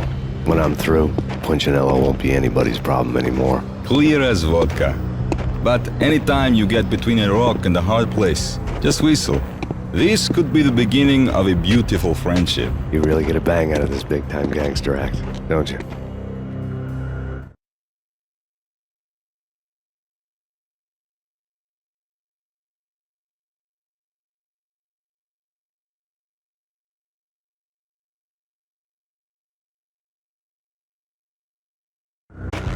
Even with all this firepower, I figured I couldn't get to Punchinello at his manor. I could only hope that he wouldn't pass a chance to hear me beg, to see he's won. This is Max Payne. I want to cut a deal. Payne, you're a dead man. That's what everybody keeps telling me. I got your ship and her cargo. I want to meet. No pain, no gain. Capiche? You know my restaurant? Yeah, I know it. 1 out. Punchinello's restaurant had seen better days. Snow was falling like ashes from post-apocalyptic skies, but that was outside. Things would soon get hot in the Don's restaurant. I knew it was a long shot, Angelo Punchinello actually showing up, but there was no crime in hoping.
Punchinello was burning to get me. The feeling was mutual. He was trying to put out my flames with gasoline.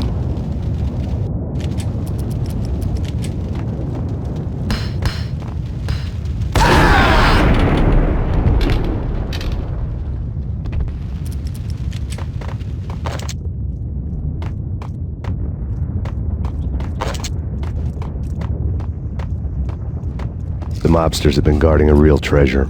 The way out of this disco inferno. There he is!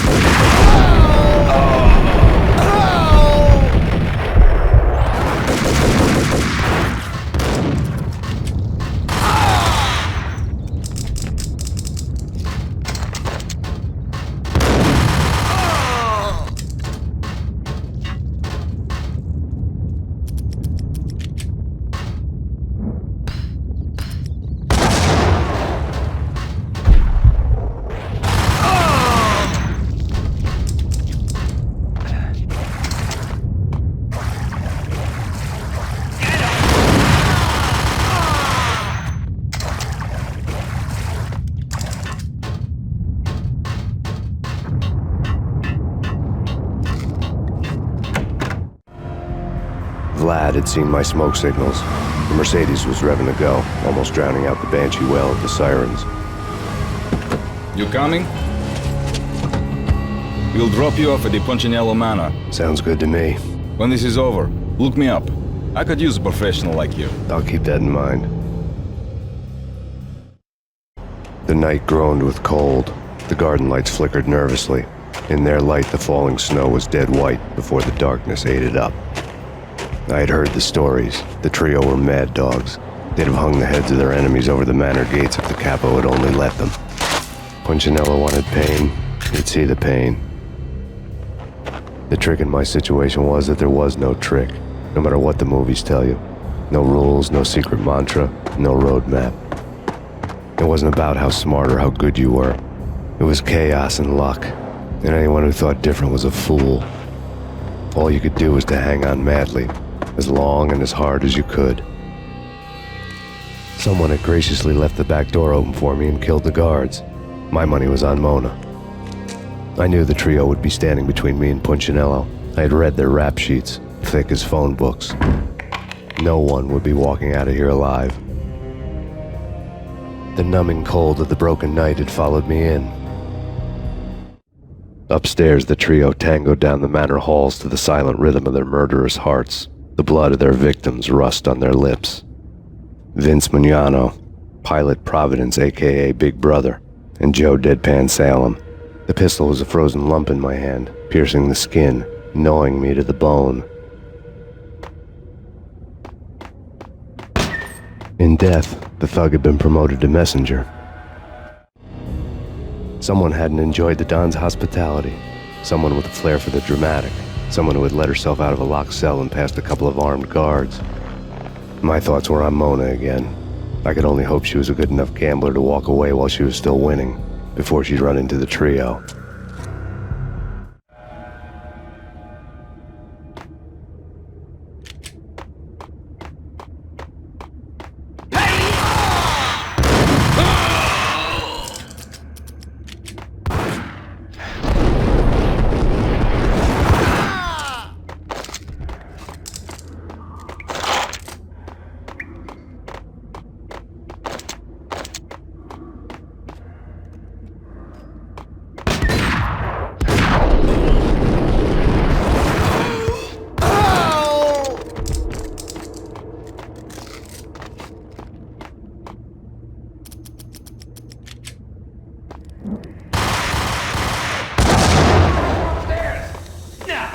No one's going anyplace.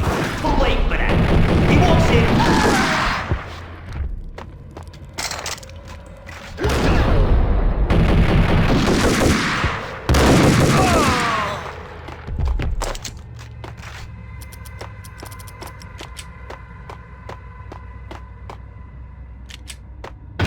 Pilot, he's here! It didn't take me long to run into the trio.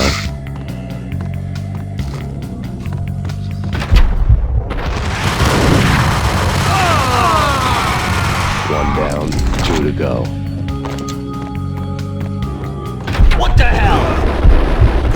My fortune had been told.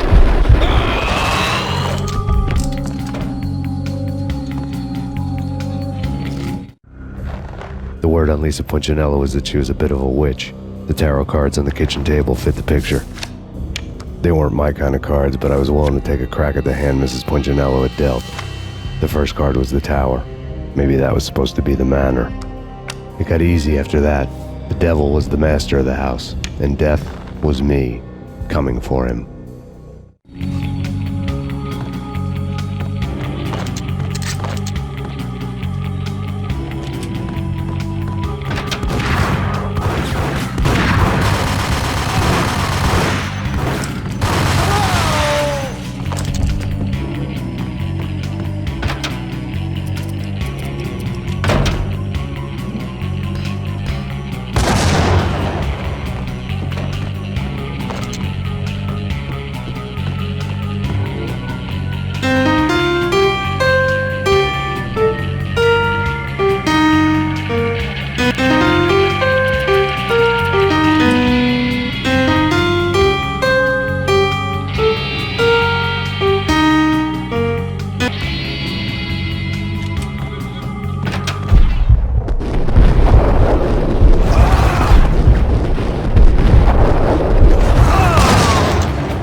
One to go.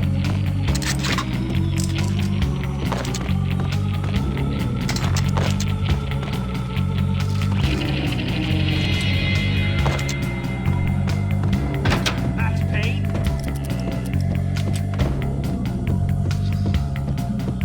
Don't stop at him! This will. This will stop anything. Take cover.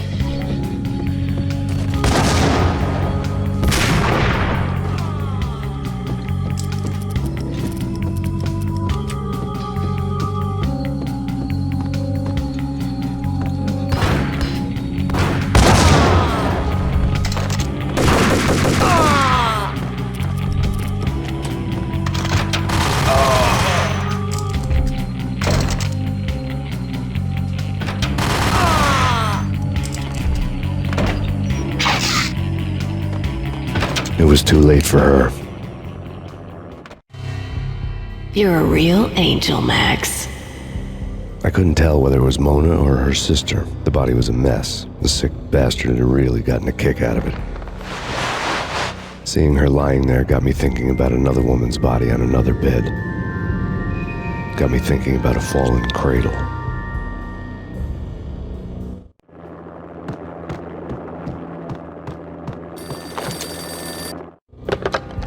Max Payne.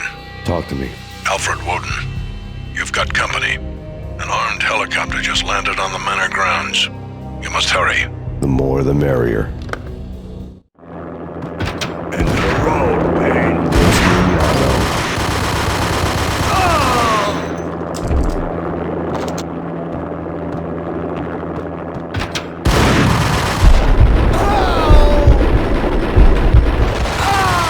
Punchinello's tree.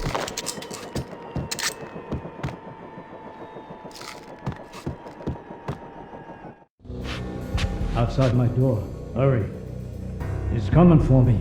You gotta hurry. Please.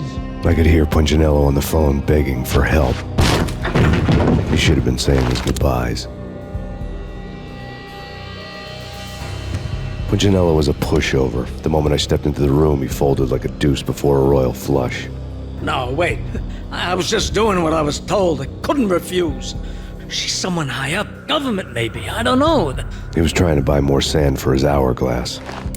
I wasn't selling any.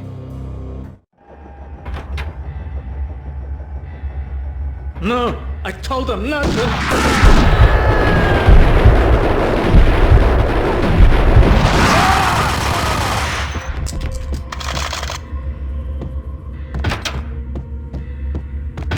Drop it. Don't move. Game over, Max Payne.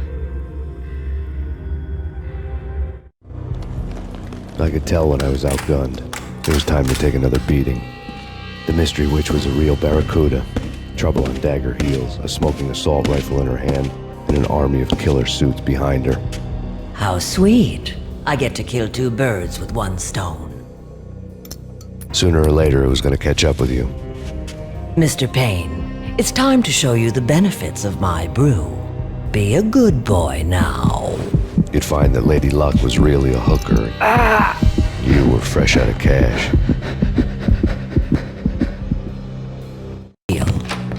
She had just given me an OD of Valkyr. I could feel green fire eating my brains. They turned to steam. They did a fade on me. I'd never had a chance. The witch had got me just as sure as if she put a gun to my head and pulled the trigger. The shadows rushed me, bruised mugshot faces hungry for revenge. They knew my weak spots and closed in for the kill. The floor turned into a vortex of green blood. I fell. Flesh of fallen angels.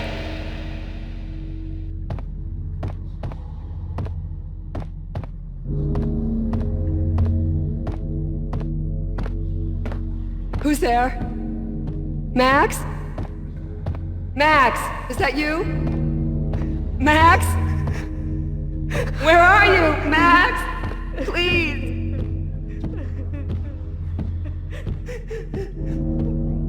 No, please, Max, no. I'm sorry. Please don't, Max, no. Please. Max? Where The letter was staring at me. There was something disturbingly familiar about the letter before me.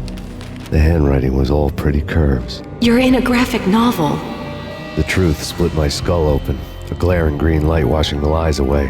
All of my past was just fragmented still shots, words hanging in the air like balloons. I was in a graphic novel. Funny as hell. It was the most horrible thing I could think of.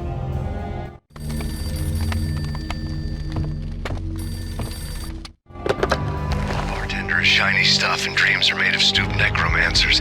He sings like a banana wrist, having strayed too close to the constellations on their shaved skulls. There was a bad line in a prank call. Someone spouting insane babble. I couldn't make sense of it. But I had an overwhelming sense of déjà vu, and the caller's voice sounded oddly familiar.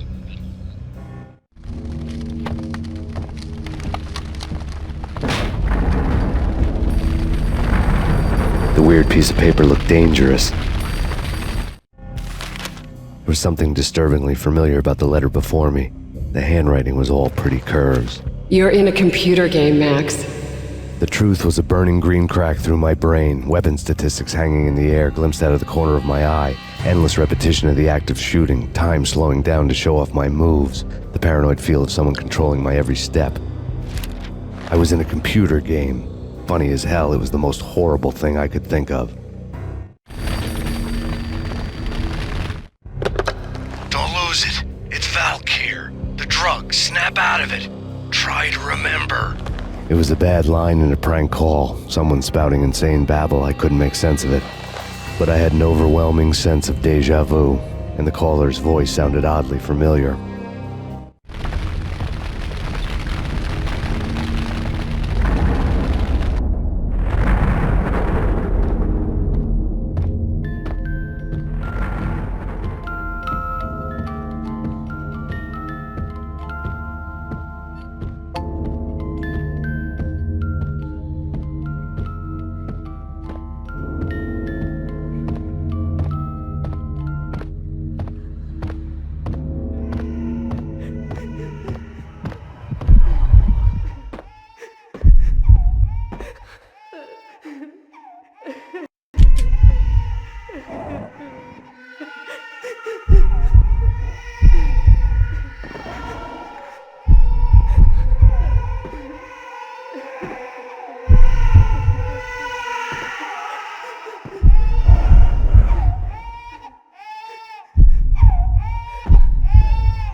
No, Max! Murderer! You killed her!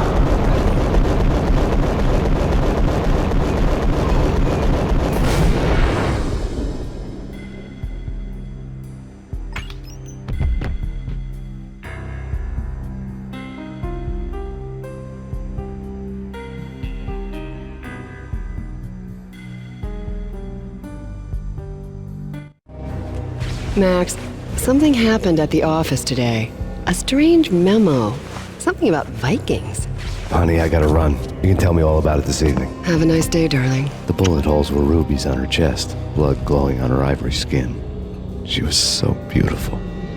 The killer was smiling. The flesh of fallen angels. Slowly, the green nightmare faded, leaving dark stains on my soul that would never come off. I felt like flatlining. I was all shook up. I woke up in a cold sweat, sick and tired to the bone, lying in a puddle of my own puke. The hag had said take me to Cold Steel before it had all gone crazy. It was a clue, the only one I had. It took me forever to crawl back to my feet and hit the road, but when I did, I drove straight to Cold Steel Foundry outside the city. There was a whole lot of action around the place for a freezing winter night. Trucks coming and going, men running. I had the drop on the mystery witch. She thought I was dead. I was on her blind side. I was going in. The bad trip had put me in a crazy mood, adrenaline pumping through my aching veins. Staggering on the mill roof in ice and snow and wild wind, I was a ninja. My kung fu was strong. I wasn't kidding anybody. At best, I was Superman on kryptonite about to fall through a skylight, down to where it was all going down. A half-abandoned industrial area in the middle of nowhere. The factory was a perfect front for any number of illegal activities.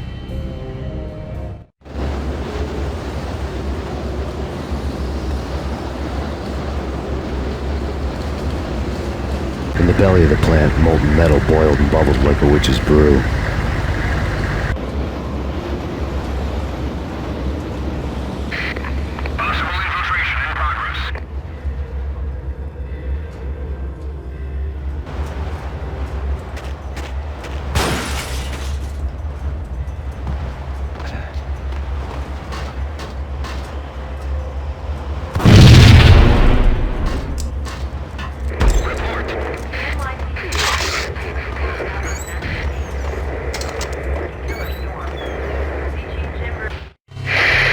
Life-threatening weather conditions. A record-breaking killer storm. In the city's history, vehicles stuck in snow. Heavy snowfall. Forecast shows severe weather is expected to continue. Out in the night, snow fell like confetti over the Devil's Parade. The storm was anything but over.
Can you believe it?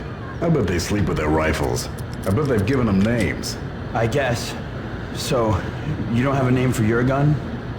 Hello? Hell no. You do? Well, yeah, kind of.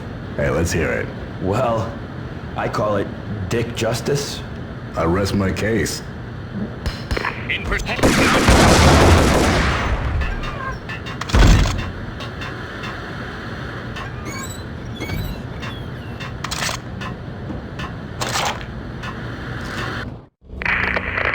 Perimeter breached.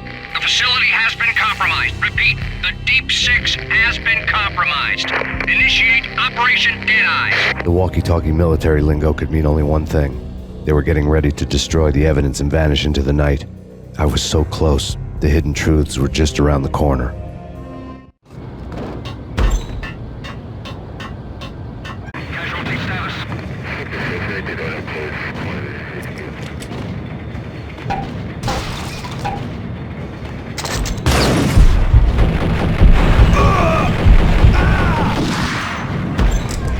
The folder on the table told a grim tale.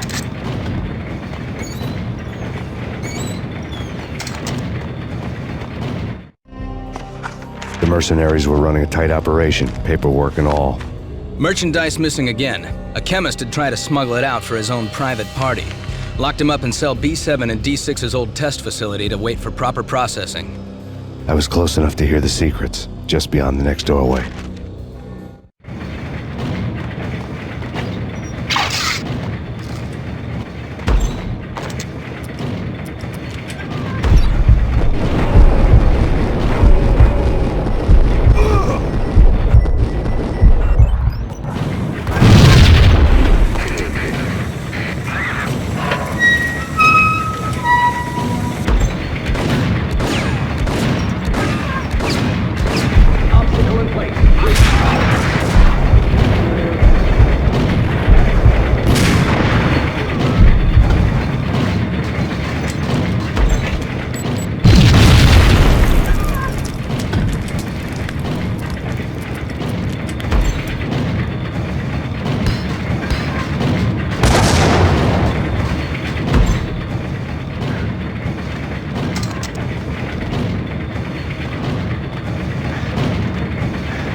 monitor showed me the way.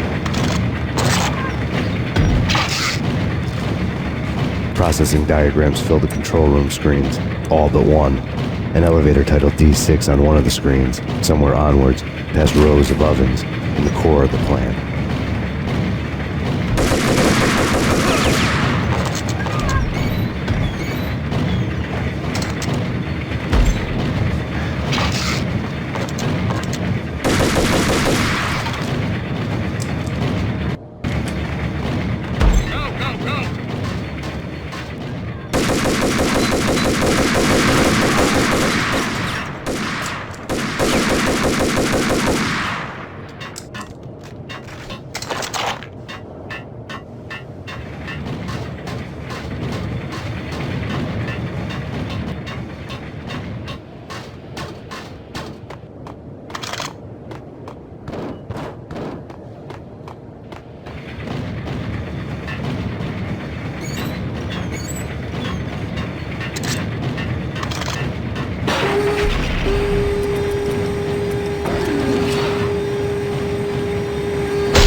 I had taken on the role of the mythic detective, Bogart as Marlowe, or as Sam Spade going after the Maltese Falcon to unravel all the mysteries.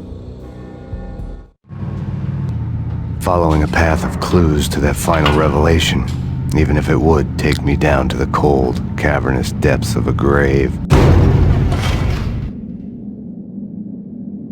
You can't do this! My men are still inside! Do you have any idea why this is called Operation Dead Eyes?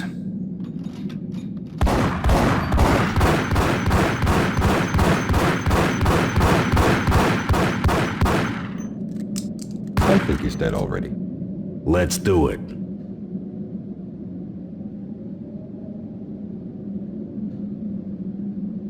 Attention all personnel. The self-destruction sequence has been initiated. Evacuate the complex We've got company. Repeat. The self-destruction sequence has been initiated. Proceed to the nearest exit immediately. I had seen the logo on the floor before. There was an old army bunker under the steel mill. I knew the military plaque on the floor. I had seen 1,000 variations of the insignia on crumbling brick walls everywhere in the city. The sword replaced by a syringe. Project Valhalla, V for Valkyr, V for Valhalla. All of a sudden it read like a crackpot conspiracy theory.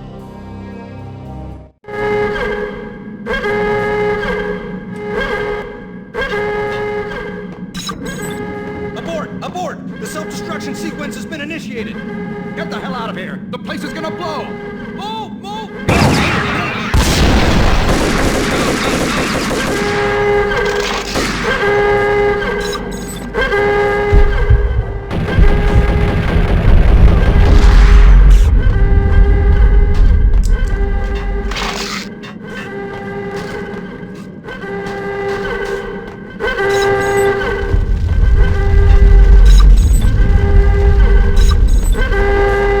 The chemist had been using the workstation when he died. The half-life of the lab rat had ended online, his password blinking on the screen. 665, neighbor of the beast.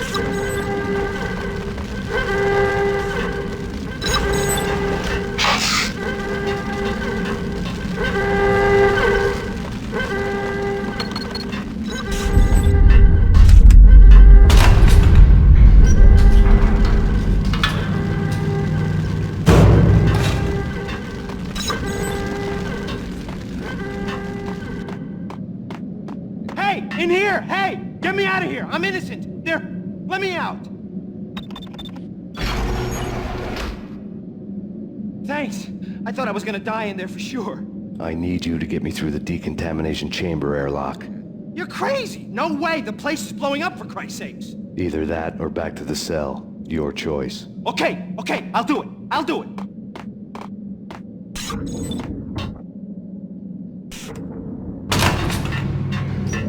Attention all personnel. The self-destruction sequence has been initiated. Proceed to the nearest exit immediately.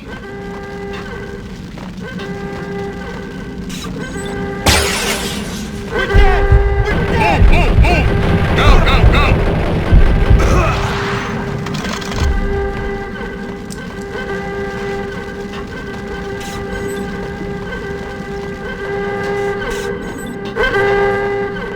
Get in! I'll punch you through! Did a bad thing. Bad.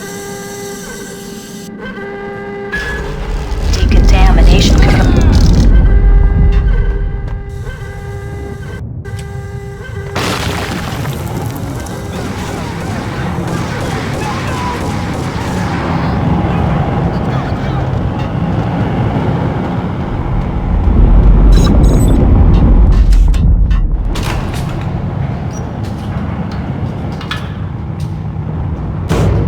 I was caught in the middle of the deadly web that was the Valkyr case. One of the lab terminals had the project logo on the screen. Top secret. Project Valhalla. U.S. Army. Yggdrasil Network. Valhalla, the otherworldly place in Norse mythology where the bravest heroes spent their afterlife feasting and fighting forever, their wounds miraculously healed night after night. Valkyr, the maidens who chose the most courageous Viking warriors and carried them to Valhalla. 1991. The research objective is to create a chemical substance to enhance the stamina and morale of infantry troops. 1995. Results unsatisfactory. Project cancelled. Someone had decided to continue the sick experiment unauthorized. Project compromised. Data leak. Fix the damage by any means necessary. Security clearance red. Authorized by the project lead. Field test. Double the dosage for all the remaining test subjects. Observe and record the subject's behavior in an urban setting. The drop-off point was my old address in New Jersey. The file dated 3 years ago. Just when you thought you had reached the deepest depths of horror, it suddenly got worse. How to turn off that small voice inside your head that started to whisper that you should be glad that now, if not before, your revenge was justifiable on any conceivable moral scale. That small voice proved, beyond any doubt, that I was damned.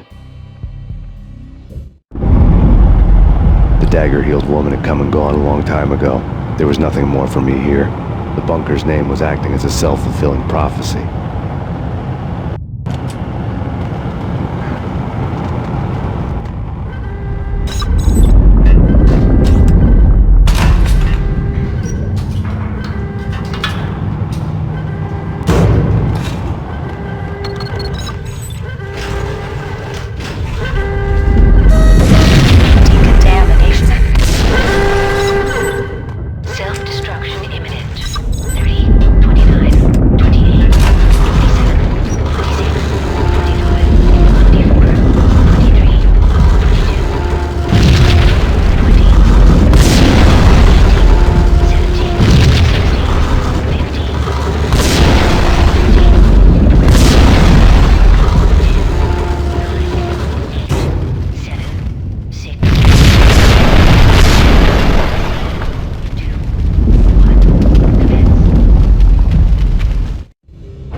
Piece together a jigsaw, and the final picture is you finishing that same puzzle. A mad, green-eyed killer standing behind you. An urban legend come true. The Project Valhalla test subjects had been the mad junkies who had murdered my loved ones. The rest was simple body count math. It all pointed to her. Ms. Valkyr. The factory went up in a fiery inferno behind me. All my leads were dead, turned to smoke and dust. I had lost my way. I hadn't slept in a million years.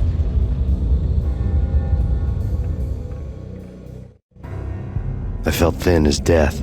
I've been living on an endless supply of week-old donuts. They were fuel for this crazy furnace inside my head. I couldn't remember when I had last seen the sun. I was on a permanent graveyard shift. When the darkness fell, New York City became something else, any old Sinatra song notwithstanding. Bad things happened in the night.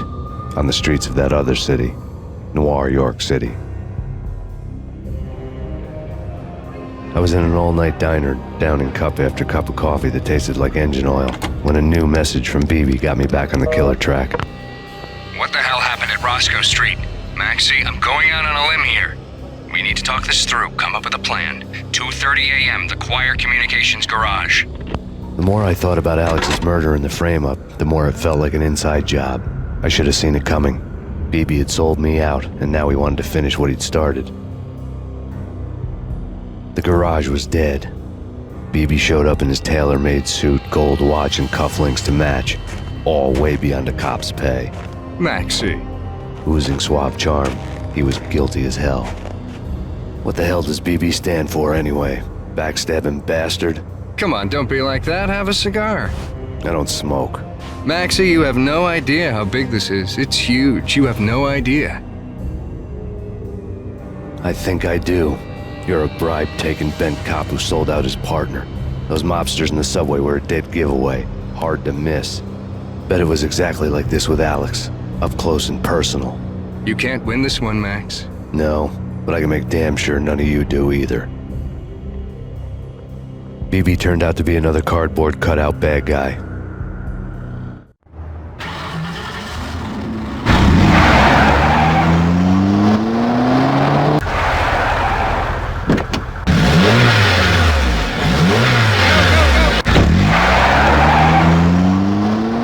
Bad cop on the take, a cowardly right-hand man fleeing from the scene, leaving his paid thugs to do his dirty work.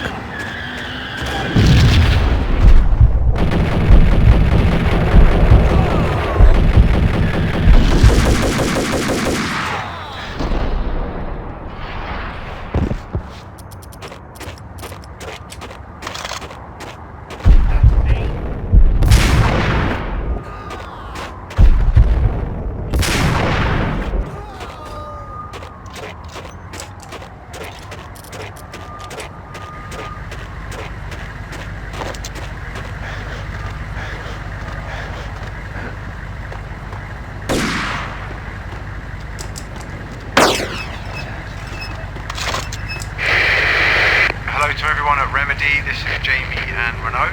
Hello. Hey, how you doing? And this is hopefully the last session we've done for you, or we're going to do for you. It's been a pleasure working on this game. We hope you like the audio. Good luck with bringing it home. And we're with you on it all the way. And again, thank you very much, and the game rocks. Thank you very much, and it was a pleasure meeting you guys at E3, and we hope that this is everything you need, and we're there for you, and we can't wait to see it come out. Yeah, thank you guys. Thank you.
Reports of a fire at the Punchinello Manor in Westchester.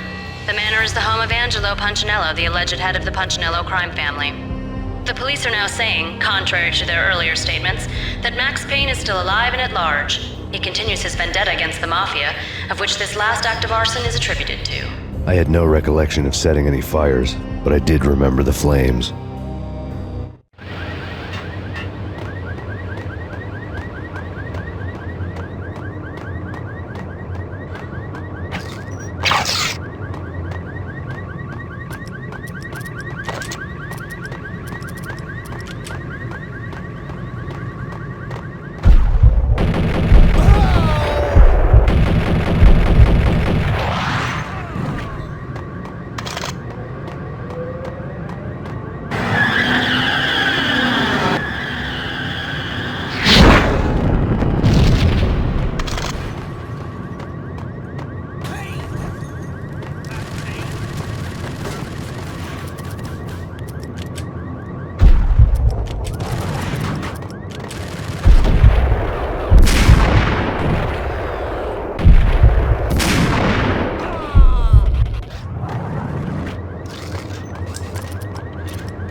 Payphone started to ring.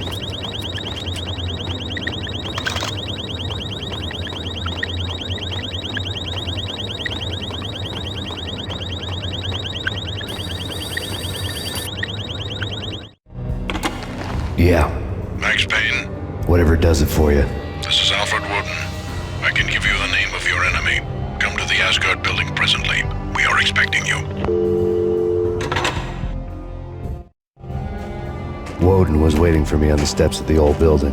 Mr. Payne, let's go inside. The others are anxious to begin. The others? Despite the general misconception, this building actually predates the City Hall by 2 years, thus being the oldest municipal building still in use here at the foot of the Brooklyn Bridge. No kidding. The old man played tour guide as he led me through a dark, domed hall. The answers I was after loomed large ahead. Mr. Payne, I would like to introduce you to my colleagues in what we call the Inner Circle. You've been watching too much X-Files. You have seen the files on Project Valhalla. We can fill the gaps provide you with the information missing from those files. We were all involved in the early stages of the project during the Gulf War. What's the catch? We would very much like to blow this thing wide open, but our hands are tied. Her name is Nicole Horn. She was the key figure in Project Valhalla. When the funding was discontinued, she simply refused to quit. She knew exactly what she had in her hands. Nicole Horn is the president of Acer Corporation. She has more than half the city in her pocket. This must be kept under wraps. If you try to go public with this, we will deny any knowledge. We need you to take her out. Afterwards, we can protect you. Make all the charges go away. That was the cue for the killer suits to kick in the doors and swarm inside.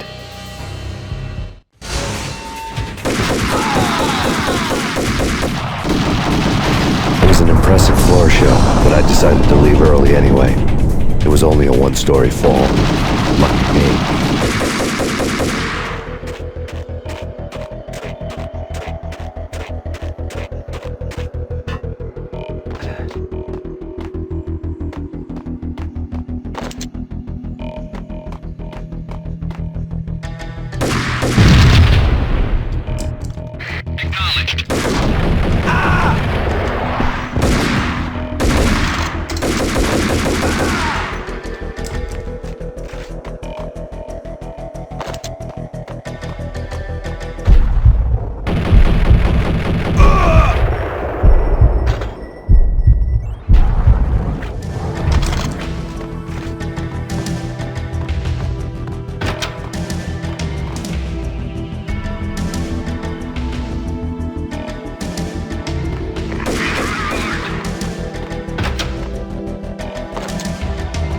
One of the monitors showed what was left of the inner circle. Cover me. I'm going in.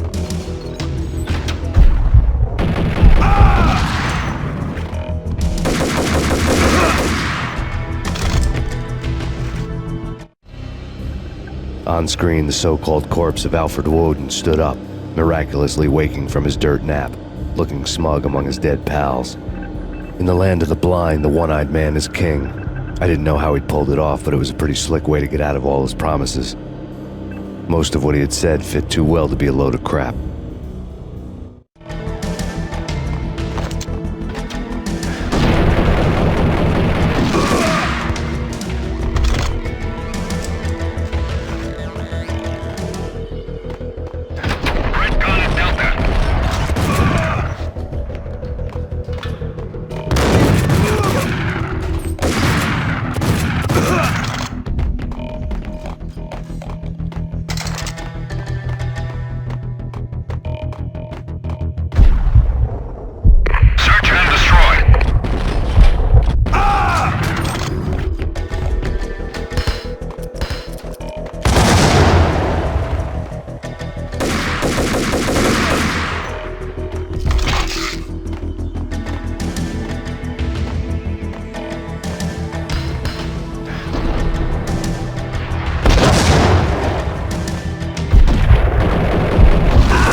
What is your answer to those saying that he is actually providing a service long overdue to the city?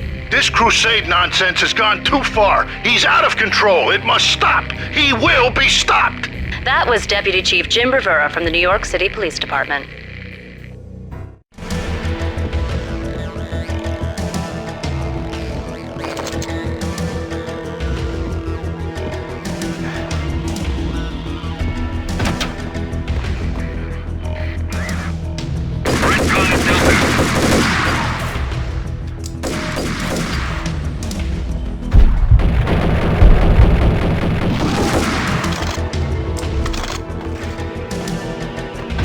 A videotape lay on the desk. Nicole Horn had blackmailed the inner circle into silence. The tape came with a curt extortion note on a piece of expensive paper. I remembered Candy Dawn taping her clients in action on the side, selling the tapes to the highest bidder. I was sure that kinky sex was nowhere near Alfred Woden's worst sin, but I had a feeling that when this was over, any collateral would come in handy.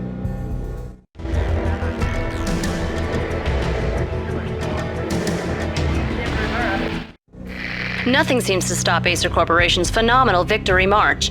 Incredibly, the stocks are still rocketing. Worried experts already see a danger in the company's success. Some have gone as far as to say that Acer Corporation is about to become an even bigger monopoly than Microsoft ever was. Woden had left me a present.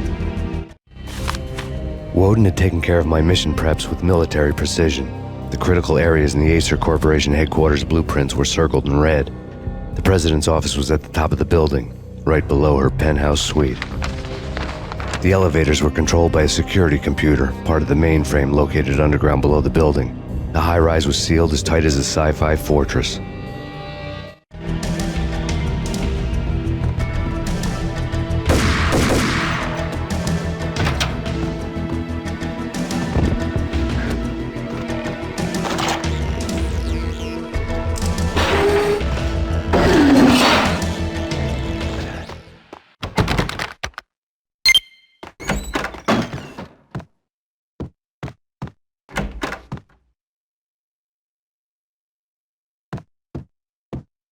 Next, the season finale of The Void. Captain's log, development update 2001. After a brutal flame war, our Vertex pixel shaders were left out of alignment and we have been forced to stop to make repairs. This can take some time. The only date our engine officer has seen fit to give is when it's done. Engine room, this is Captain Broussard. Aye, Captain. Scott here. She's busted, I'm afraid. Without the next generation 3D card, we cannot make the jump to 3D reality. What in the name of? We're under attack. Battle stations, all hands. Oh my god, can these ATP readings be correct? They have curved surfaces? Scott, give me everything you've got. Compensate with light map smoothing. Captain, our main rendering farm is down. We're stuck with good old sharing. Shame. What a shame. Damn them to hell. No one preys on us. When the abyss gazes into you, grin madly back, I say. Oh, Captain, I value your opinions above anything. It's time to show them they're dancing with the big boys. I'll upgrade our mobile right now. It's my latest brainchild. I yearn for action, and I live for danger. Scott, no.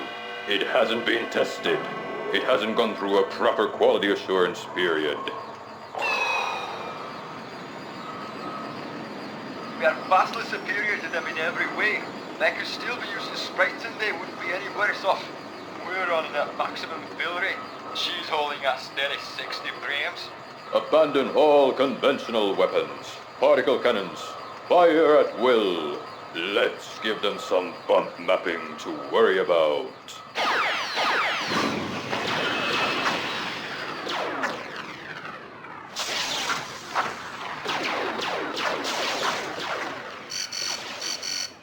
They're hailing us.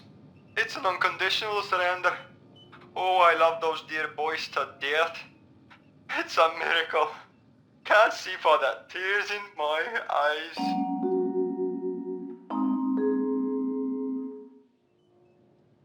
Are you awake to do your bidding, my captain? Second star to the right and straight on till morning. That's where the best strippers are. We're gonna save the galaxy. All by ourselves. Make it so.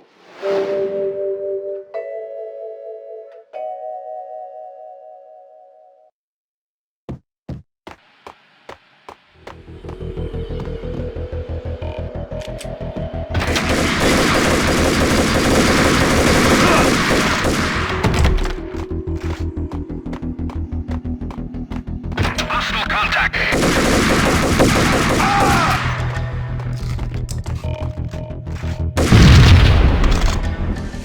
Move!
Butch Cassidy and the Sundance Kid. A hero's end, going out with guns blazing. Never heard of it? No? Okay, newer stuff then. The Usual Suspects, where Spacey walks out of the police station and suddenly loses his limb. Or hey, 7, where Brad Pitt gets to that head-sized blood-soaked cardboard box. Now I know. Freaking zombie demons from outer space. Drowning in blood was cool. Oh, why do I even bother? Sometimes, honestly, I don't know.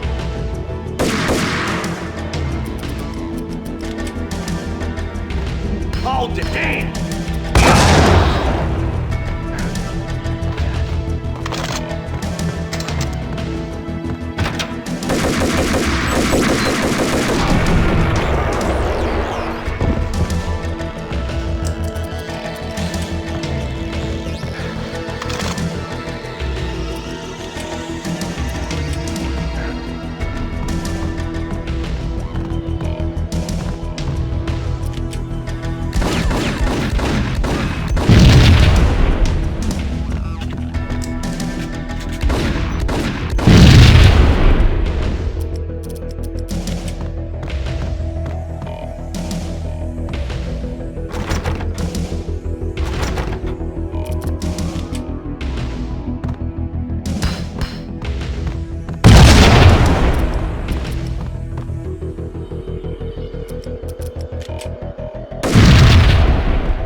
I had dreamed of revenge. Those dreams were always nightmares, of coming close and then failing.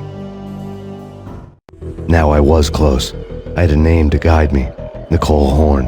I had nothing to lose.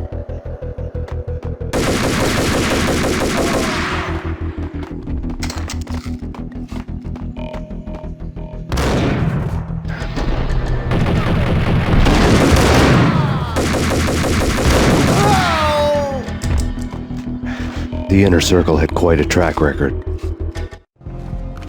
Project Valhalla had not been the only thing the Inner Circle had been involved in. There were rows of cabinets full of files. The Serpentine Secret Society went back a long way, always pulling strings from the shadows. I couldn't say I was sorry. Woden's move in some Byzantine power game had cut the Circle's membership roster to 1. The old man wanted me on cleanup duty. It was my mess too.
CIA, FBI. You've seen one, you've seen them all. Sure, good for a practice run. But this, working for her, oh, this is the real thing. The money's astronomical. And best of all, you get to kill any scumbag who gets in your way. License to kill. Like James Bond. Found him.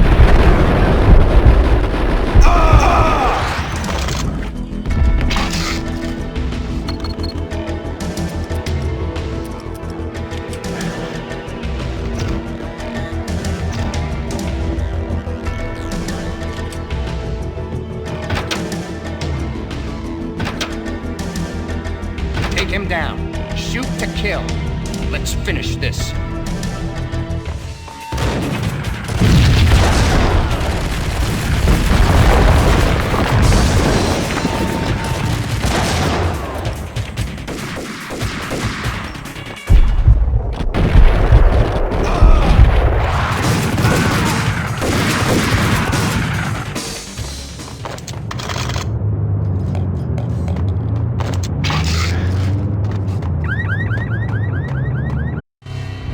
Mine wasn't the most original approach to the problem.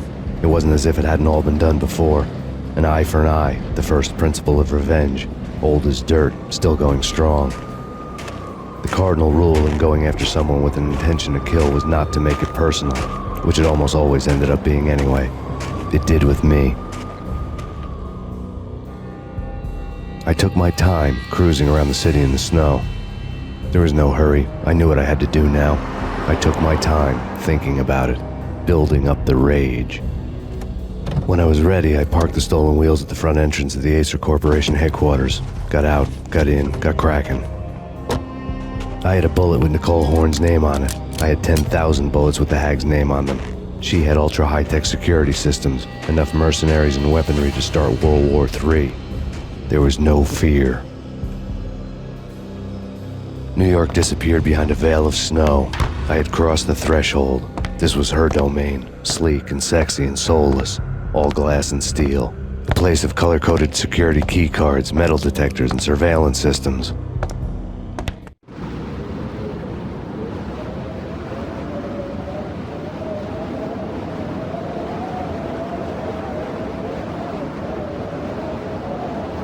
Colder than a walk-in fridge.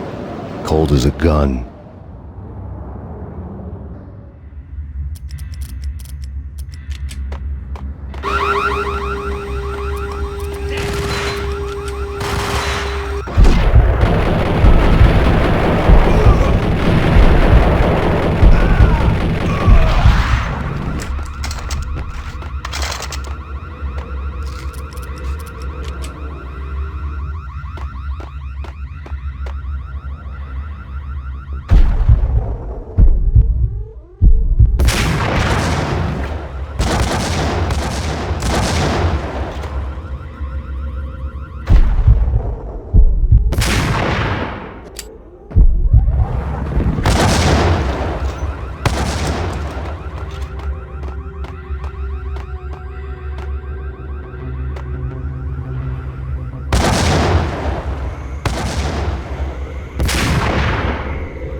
looking good. Max, we gotta stop meeting like this. It will be a cold day in hell before I let a narc cop stop me. Miss Sachs, do your job. Relax, Max. You're a nice guy. I don't kill nice guys. You're not bad yourself. It was different when Horn wanted Punchinello dead, to cut her ties to the Mafia. He deserved to die. The same goes with her. She's the bad guy here. Her sister was whispering to her in my favor. I knew the appetites of ghosts intimately. They hungered for revenge. No! A gunshot boomed and she fell down in slow motion. She was a nice girl, not really a stone-cold killer. And now she was stone-cold dead. Like religious fanatics or loyal samurai, Horn's private army was coming at me. I have him. Engaging hostile.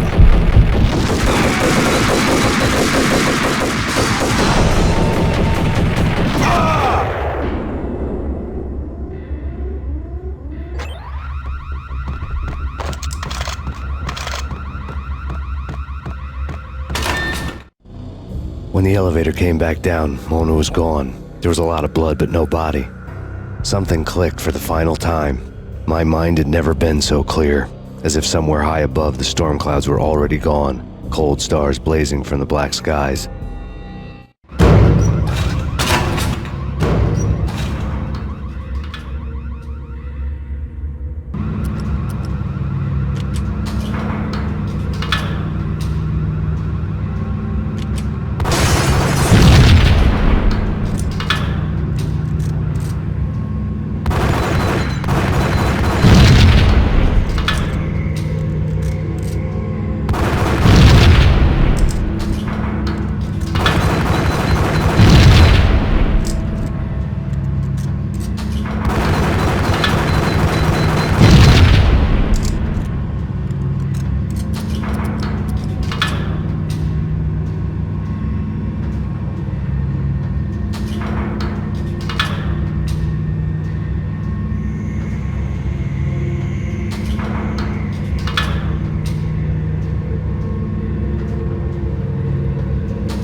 Movies, and I'm talking about the coolest of the cool.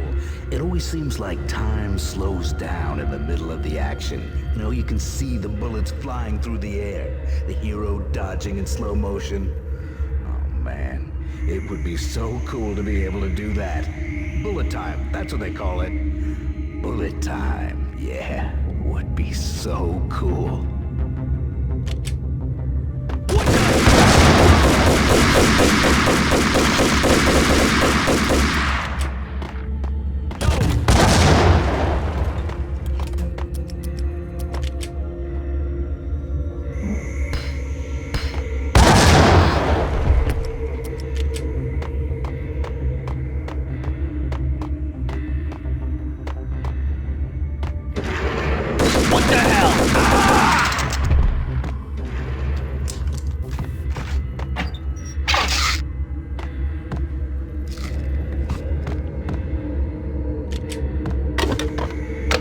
I had elevator access to the mainframe, and there I'd be able to override the security locks to get to her office.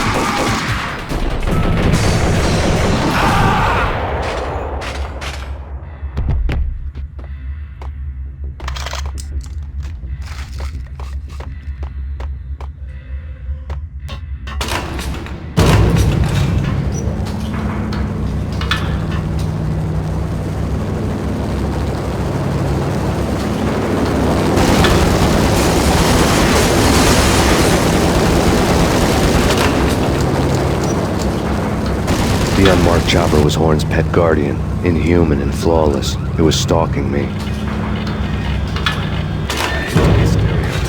I'm not a cold-blooded killer. I'm a nice guy. I love my wife. I have 2 boys I'm very proud of. You just have to make the ends meet. And if that means I have to shoot someone now and then, hey, it's just my job from 9 to 5. Well, not quite from 9 to 5, but I hear you. What the hell?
locks were now offline.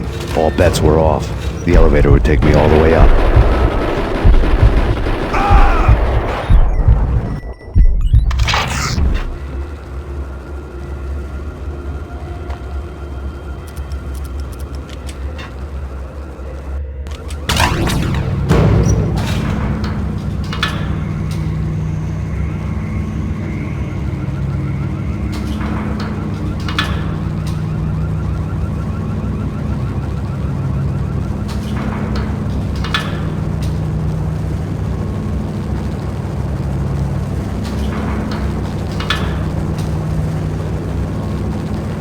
Seen from this height, the night seemed to stretch on to eternity. A hint of desperation had crept into the snowstorm, as if it was trying to get it all out before the end.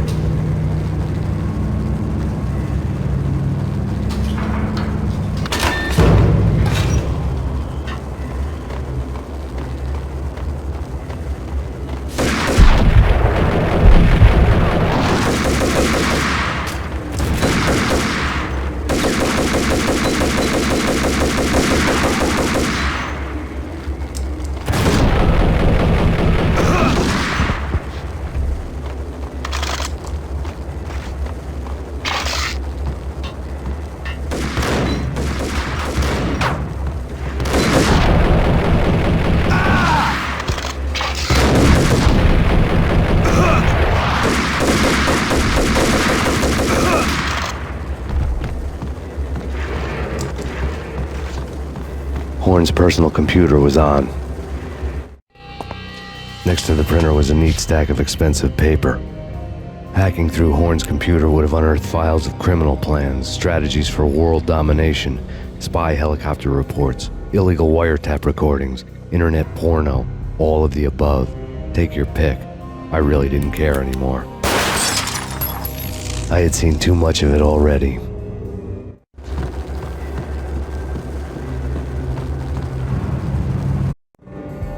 Valkyr had been meant to be a white-winged maiden that would lift you to a warrior's heaven, but it turned out to be a one-way demon ride to hell. The devil was in the drug. I knew. I had met him.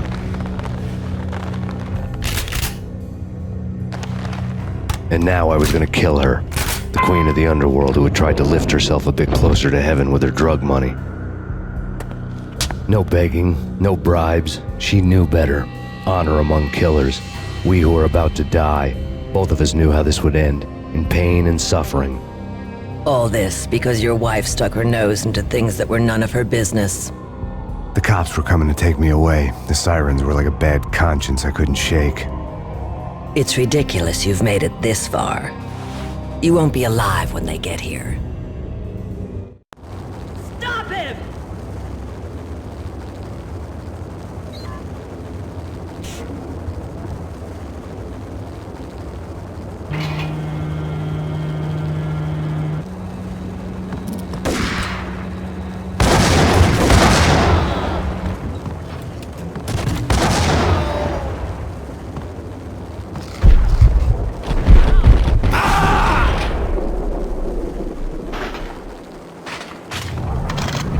Elevator lobby. Get us back up now. Max Payne, this is futile. A waste of time. The deaths of your wife and daughter were necessary. Inevitable. It is done. You cannot bring them back. Nothing you do will make it any better.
You are fighting a losing battle.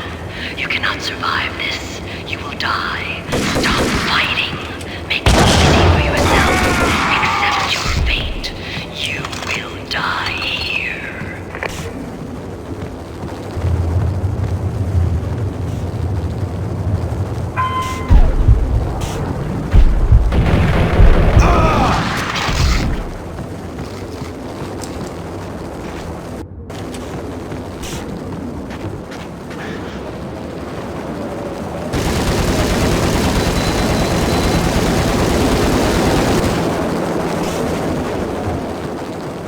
Max Payne, face it.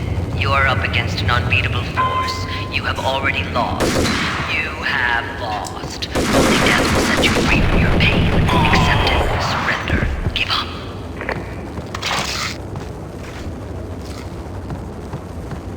We have him in the north lounge. Send us assistance.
He's in the East Lounge! We have him! Get us back up! The East Lounge!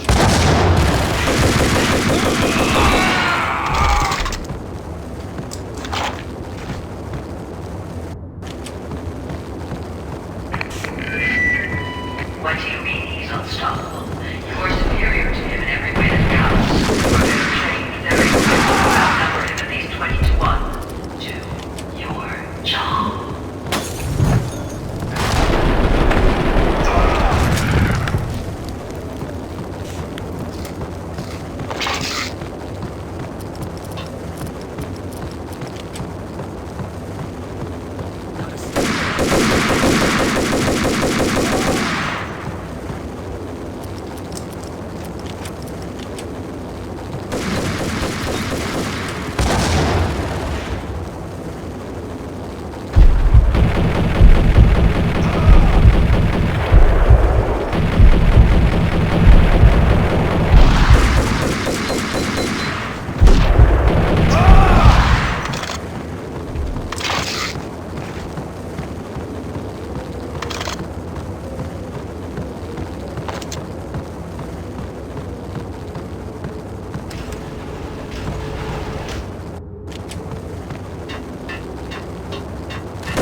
as soon as the wind dies down. Don't like the look of that mast.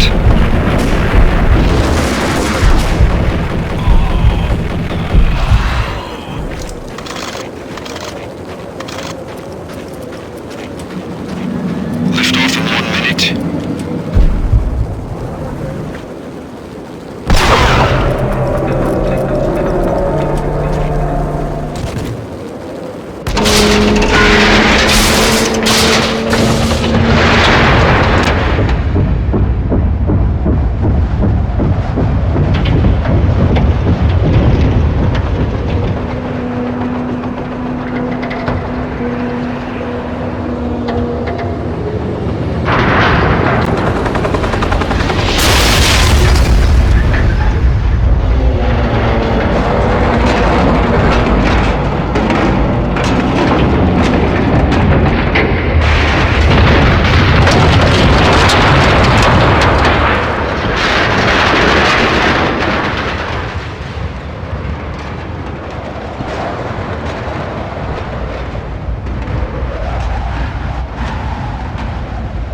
final gunshot was an exclamation mark to everything that had led to this point. I released my finger from the trigger. And then it was all over. The storm seemed to lose its frenzy. The ragged clouds gave way to the stars above. Max Payne, this is Deputy Chief Jim Bravura from the NYPD. We've got the building surrounded. Throw down your weapons and lie down with your hands behind your head. A bit closer to heaven.